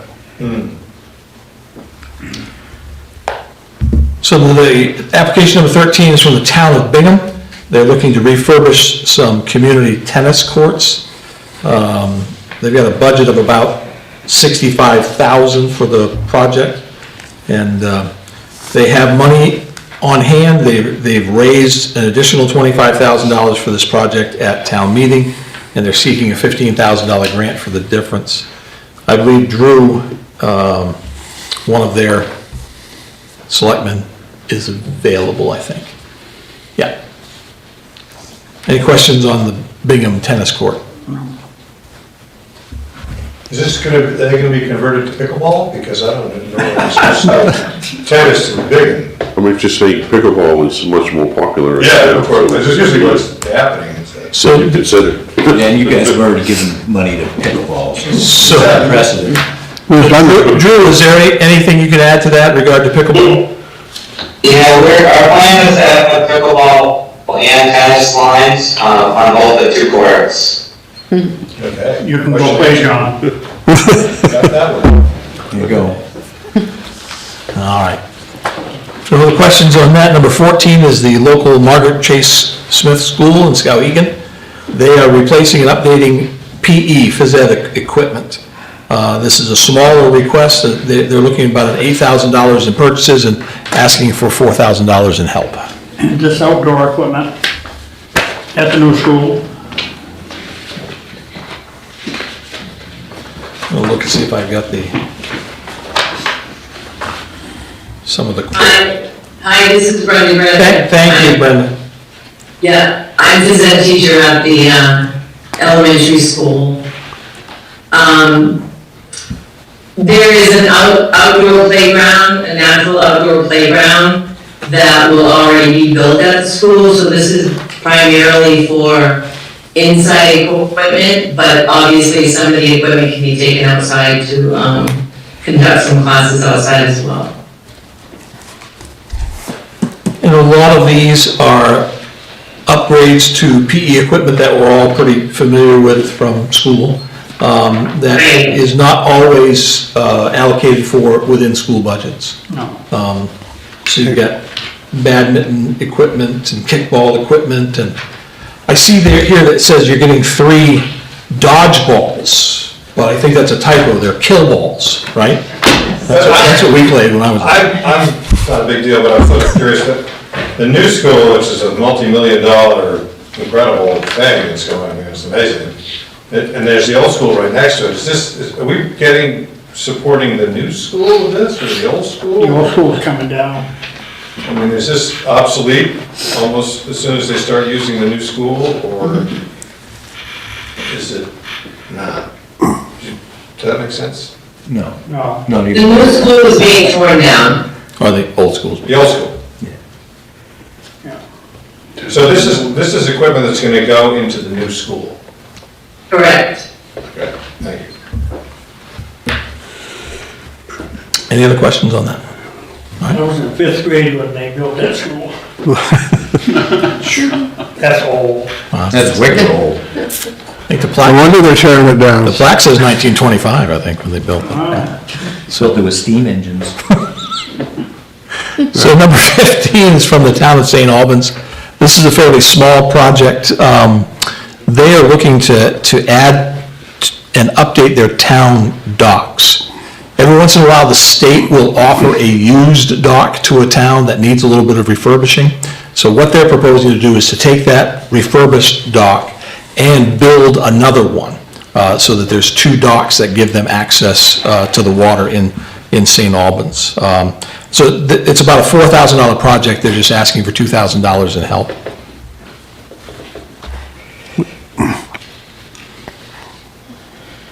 And I don't know if Haley is here or online.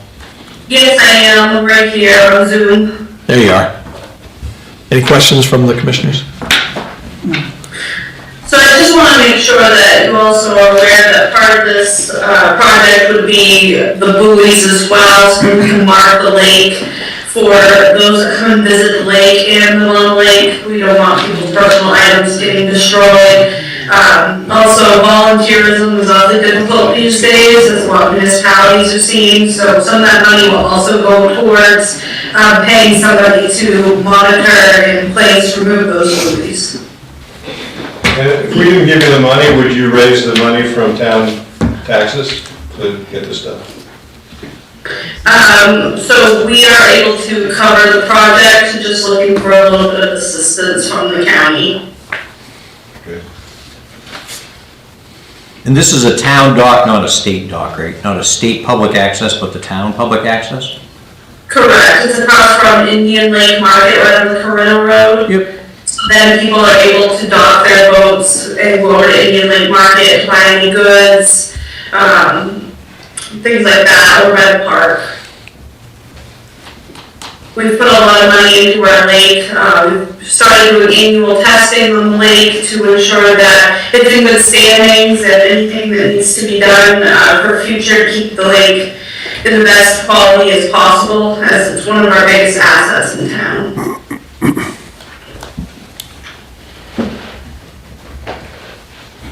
All right.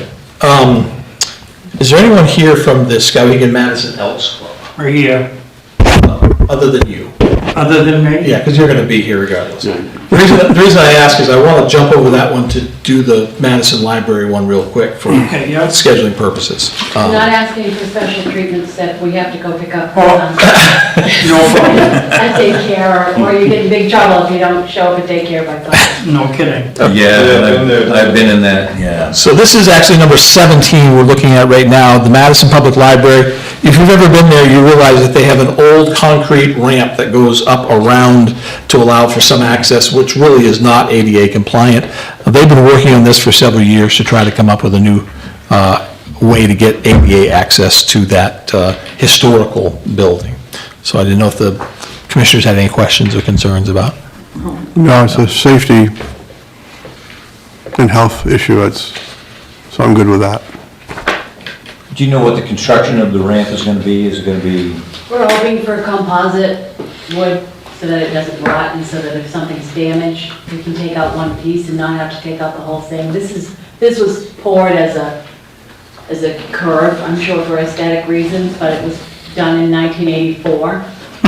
And don't look underneath, with the rebar, it's not supposed to be exposed. So, it's just for the bridge part of the ramp. The concrete walkway is still okay, but we didn't get the AARP flagship grant that Cheyenne applied for, but we asked for capital funds to be set aside in for 25,000. So that's what we're using for that.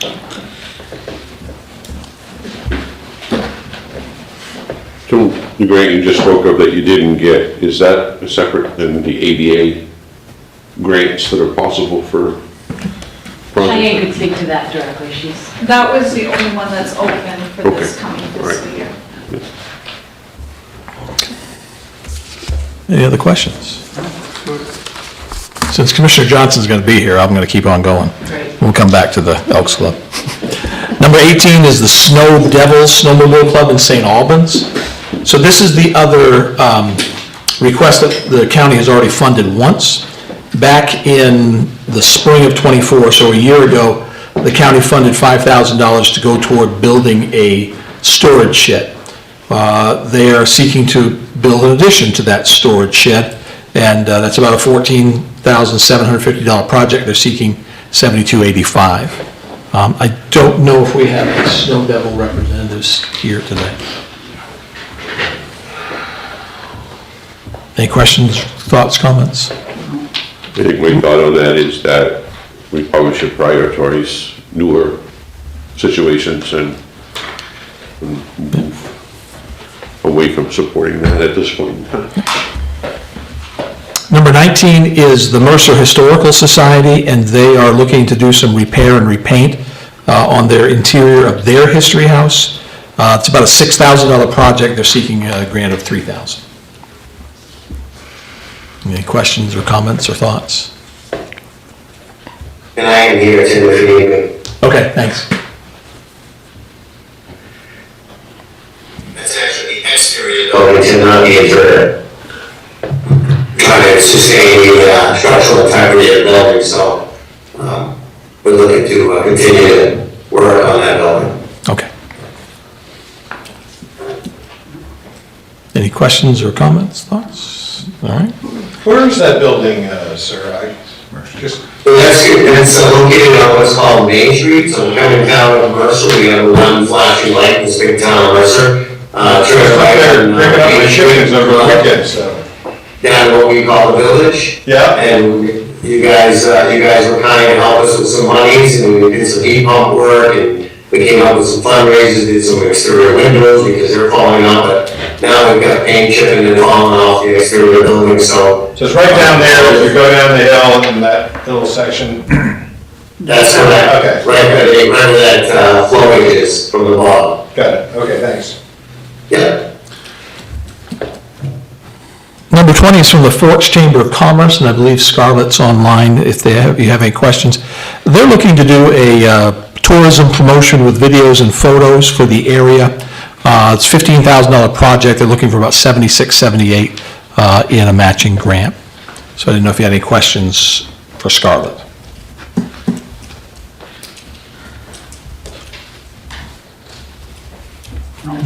Sounds good. Okay. Okay. Seeing none, we'll circle back to number 16, the Elks Club. They've been doing some work on their outside activity area. They need to put some lights out there. Again, it's a smaller project, about $5,100. They're seeking $25,50 in grants. And apparently Commissioner Johnson knows all about it. Yes, he does. I was gone at the time they were applying for the grant, so they didn't get all that they needed in this, but I said, apply again another time. It's a very worthwhile cause because the Elks do a lot of charity for the area. They use their building to do benefit suppers and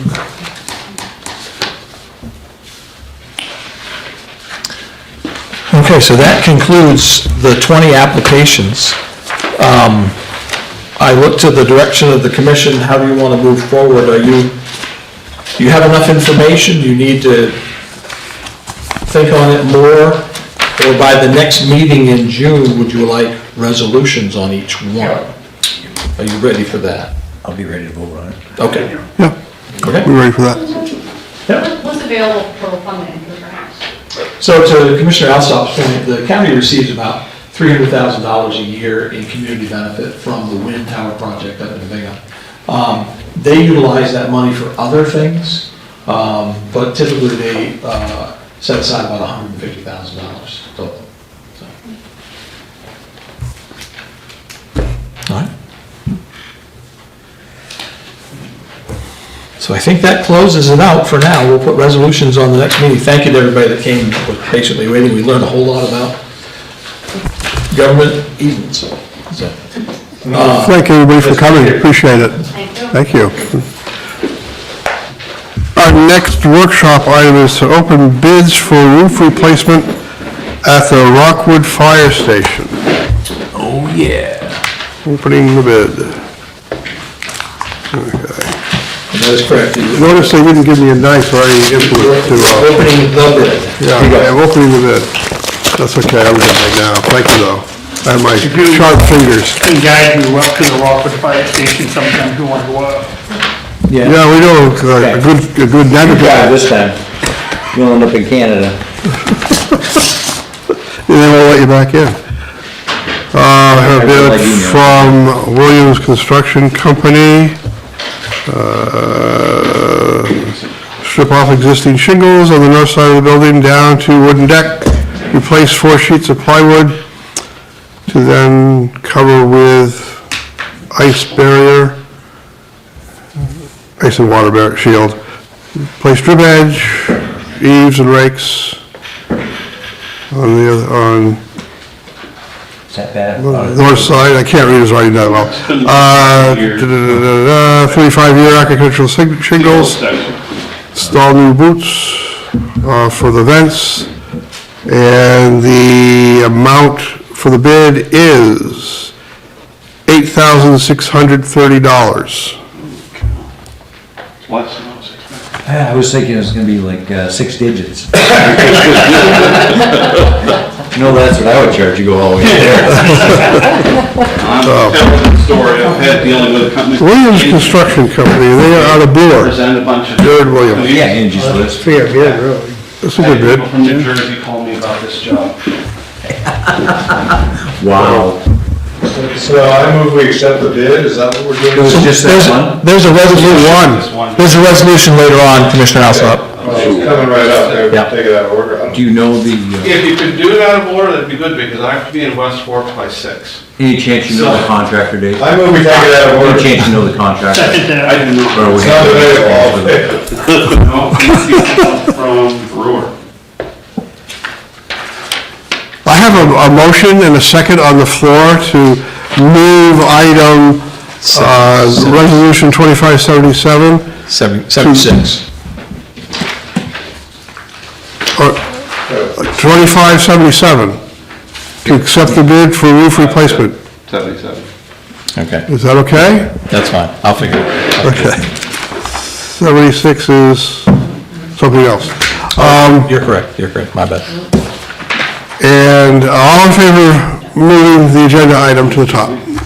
Okay, so we're going to start our new business with Resolution 2577 to accept a bid for roof replacement at the Rockwood Fire Station. So moved. Second. Motion second, any discussion?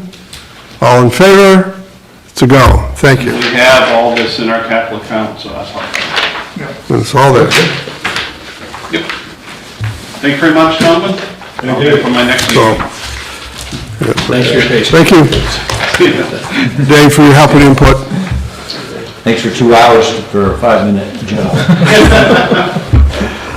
Resolution 2575 to authorize the posting request for proposals for waste disposal services for Somerset County Courthouse, Jail, and Communications Center.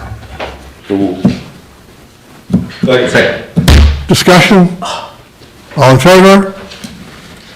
So I would ask that the sheriff is here if we want to circle back to department head reports, because he has something that you requested to have on this agenda.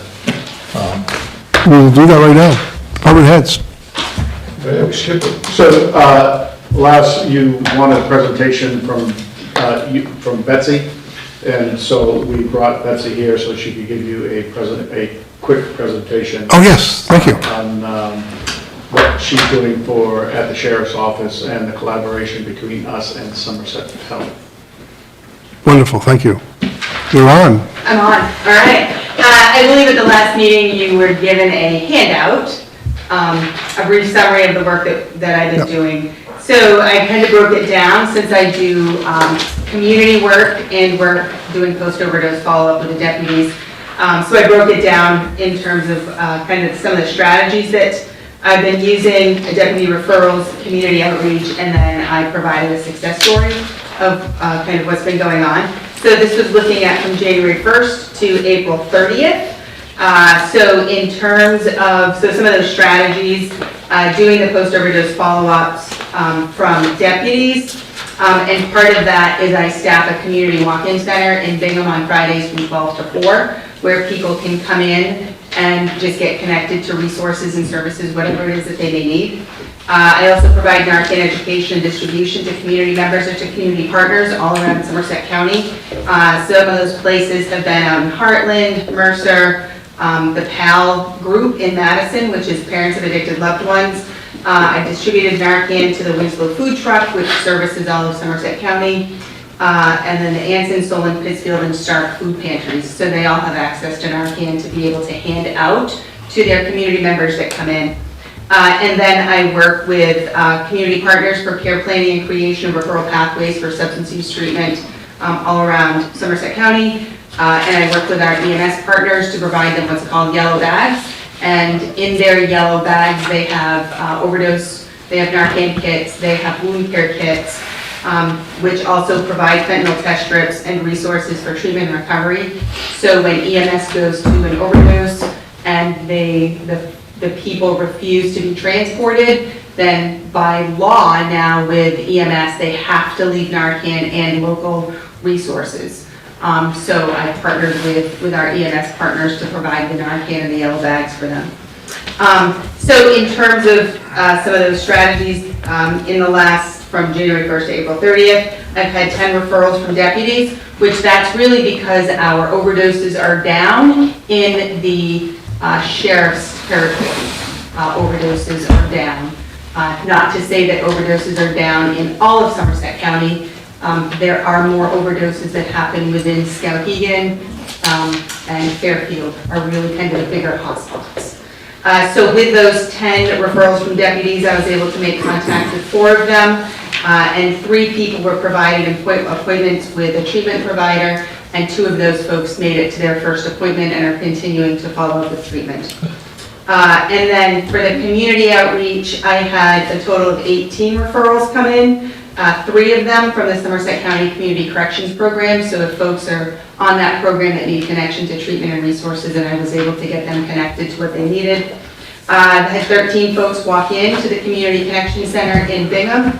And then I had 2 folks that left incarceration into the community, and I was able to reach out with them in the community and provide follow-up with them. Total, I gave out 123 doses of Narcan in that time frame. There are 2 community locations now that have overdose reversal boxes for community access to Narcan. I have one in Heartland and I have one in Bingham. Christie's gas station in Mercer has discovered that in their restroom, their community restroom, they are finding used syringes on the ground or on the floor. So they asked for a storage box or a syringe, a sharps container rather.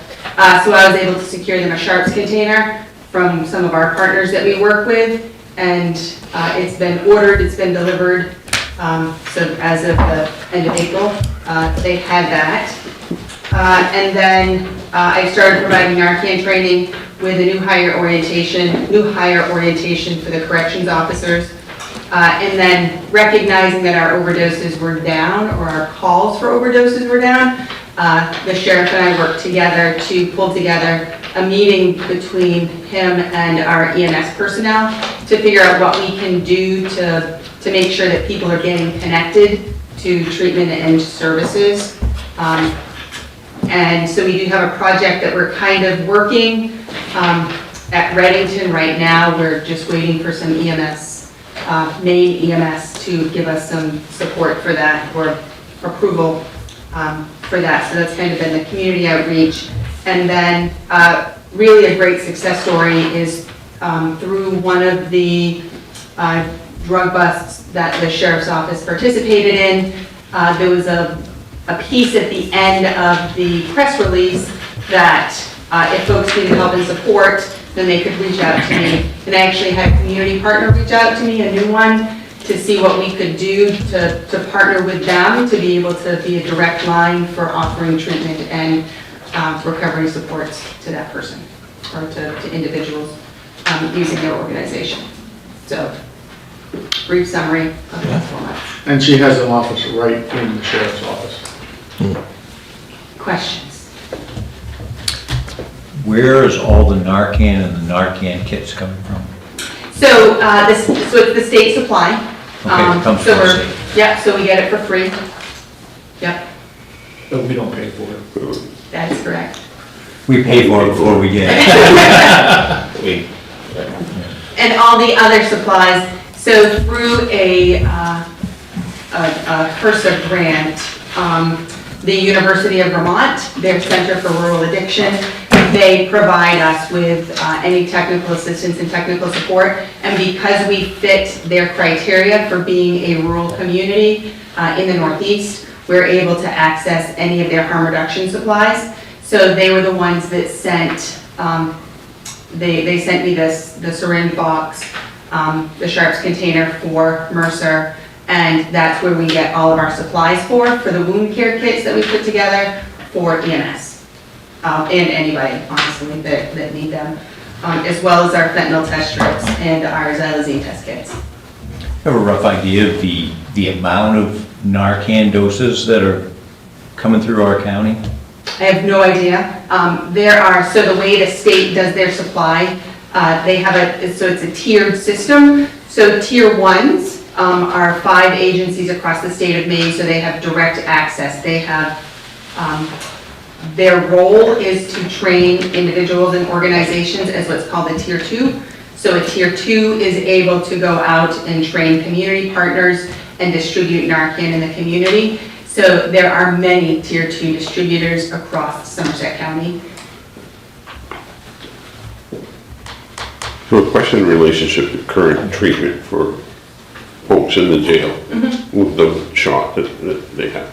Is there any thought of being able to transition that into the helping of the community with the partners? Yeah, so Betsy works with the case managers inside the jail, and so it's kind of a wraparound. So not only do we give the sublocade, but working with one of the caseworkers inside the jail, we work to try to find housing and connect with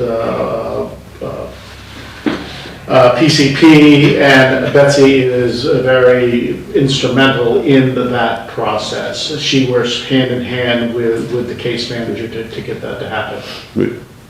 So no longer do you just leave the jail, we provide, help you get services when leaving.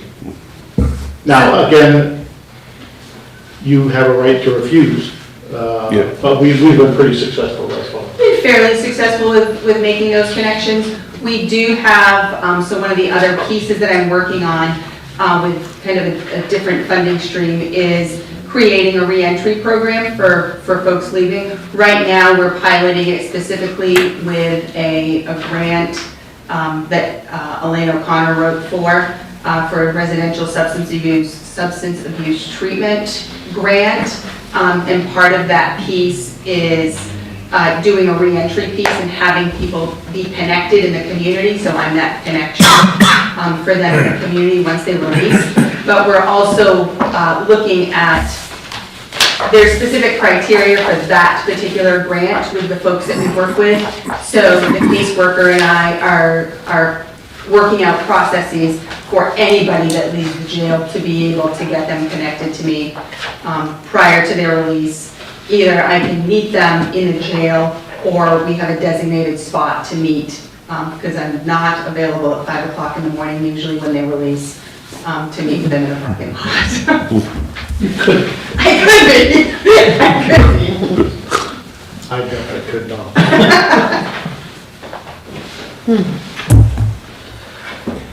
Thank you very much.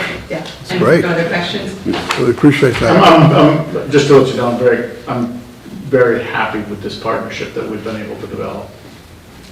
That's great. I think it's a wonderful step forward in having a healthy county. Well, I think, personally, again, to my own, that if someone wants a hand up, we should be able to provide them a hand up. Right. We did have, outside of this date, a couple of weeks ago, there was yet another drug bust, and there was, again, an outreach piece. If somebody needed help, they could reach out to me at the end of the press release, and I did have a gentleman call me to say, I have an addiction and I need some help, and I saw it on this Facebook page. Oh, great. So the outreach efforts are working from the sheriff's office in terms of getting people connected to me from the drug bust. Yeah. Wonderful. Thank you again. Thanks. You can give our erstwhile reporter that information so they can get out in touch with you. You should be getting his money. He knows that they're very involved. Yeah. All right, well, thank you, and apologies for missing the department heads' reports. It's no longer on the agenda for some reason. Administrative report. I think what I've submitted to you is fine. The only thing I was going to talk about was the posting of the RFP for waste disposal contract, which runs out in August, so you've already passed that. Oh, we passed that, We're good. okay. And we have no finance reporting, everything looks okay? Patrick's not in today, so. Yeah, okay. All right, then there's He's no... mowing his lawn. No, he's picking his wife up at the airport. Oh, okay. All right, resolution 2576 to approve the hiring of Jeremy Robichaud and Tracy Martin as corrections officers for the Somerset County Jail. So moved. Second. Discussion? All in favor? Let's go, thank you. And now we are all the way down to warrants, resolution 2578 to approve the treasurer's warrant for general fund, Somerset County Jail and unorganized territory in a total amount of $284,934.72. So moved. Second. Discussion? All in favor? Good to go, thank you. Miscellaneous discussion items, commissioners only. I hate our weather. And we're gonna get more of it. We're supposed to have a northeaster tomorrow. It hardly rained, but 3 minutes from Florida. For you. Okay, and now we have an executive session to discuss a personnel matter pursuing MRS section 501, 505, 6A, county administrator. Before we go into executive session, I would like to take a 5-minute break. I know. Sign some paperwork?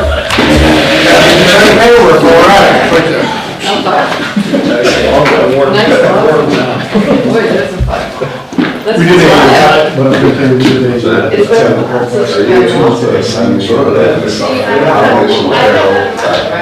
Yeah, let me see if I can, I think I got an extra copy of that right here. That really turned into something more interesting than I thought it was gonna be. Me too. Clear, I mean, she literally called me 2 days ago. Said, hey, can you just send me an email so the county doesn't get it? So Luckily, I didn't do that.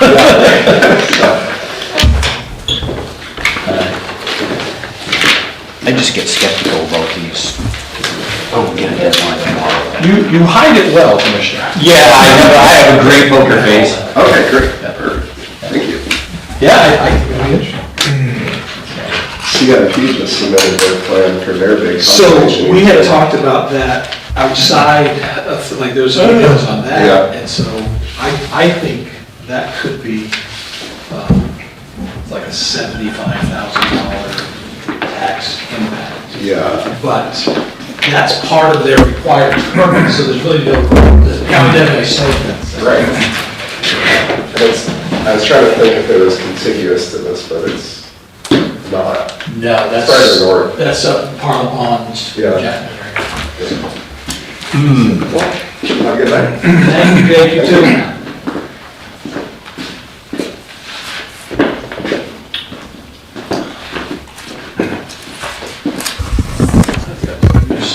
What are you doing to me? I couldn't hear you. You lean back, We're so facing that way. That's me. What's that? Thank you for allowing me to address this issue.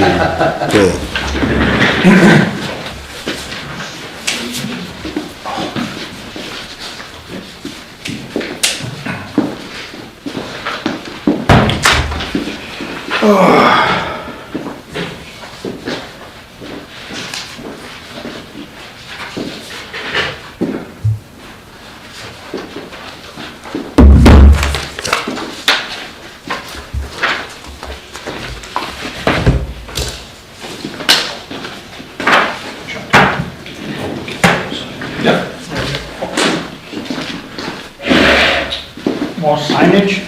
More signing. For the sheriff's stuff.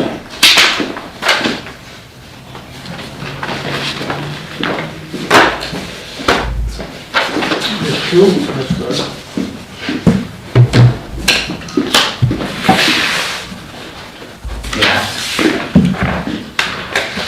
I think the only other thing was the warrant. When are we getting our new heaters?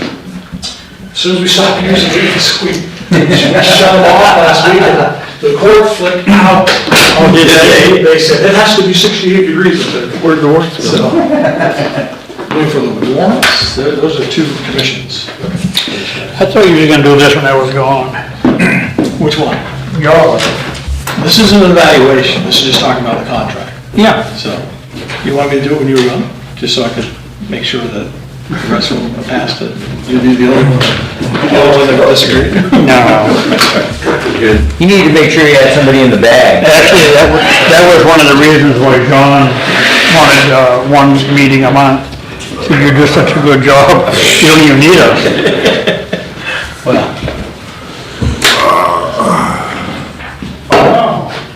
You don't need a second sidewalk. No, that's good. Hey, I am too. Still got a long ways to go. Where do the warrants go? They all get signed by, except everybody but me? in the warrant right there? No.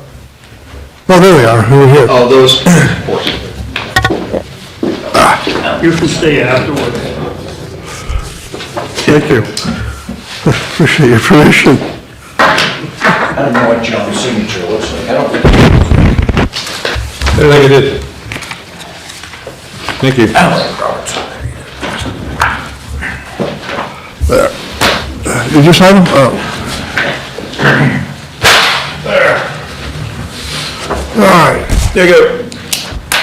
Oh, I already approved this last year. You did last year. Okay, are we in? No, we're not. But yeah, let's see, who has not signed?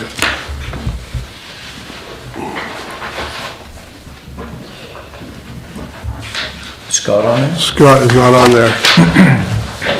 Lagging behind.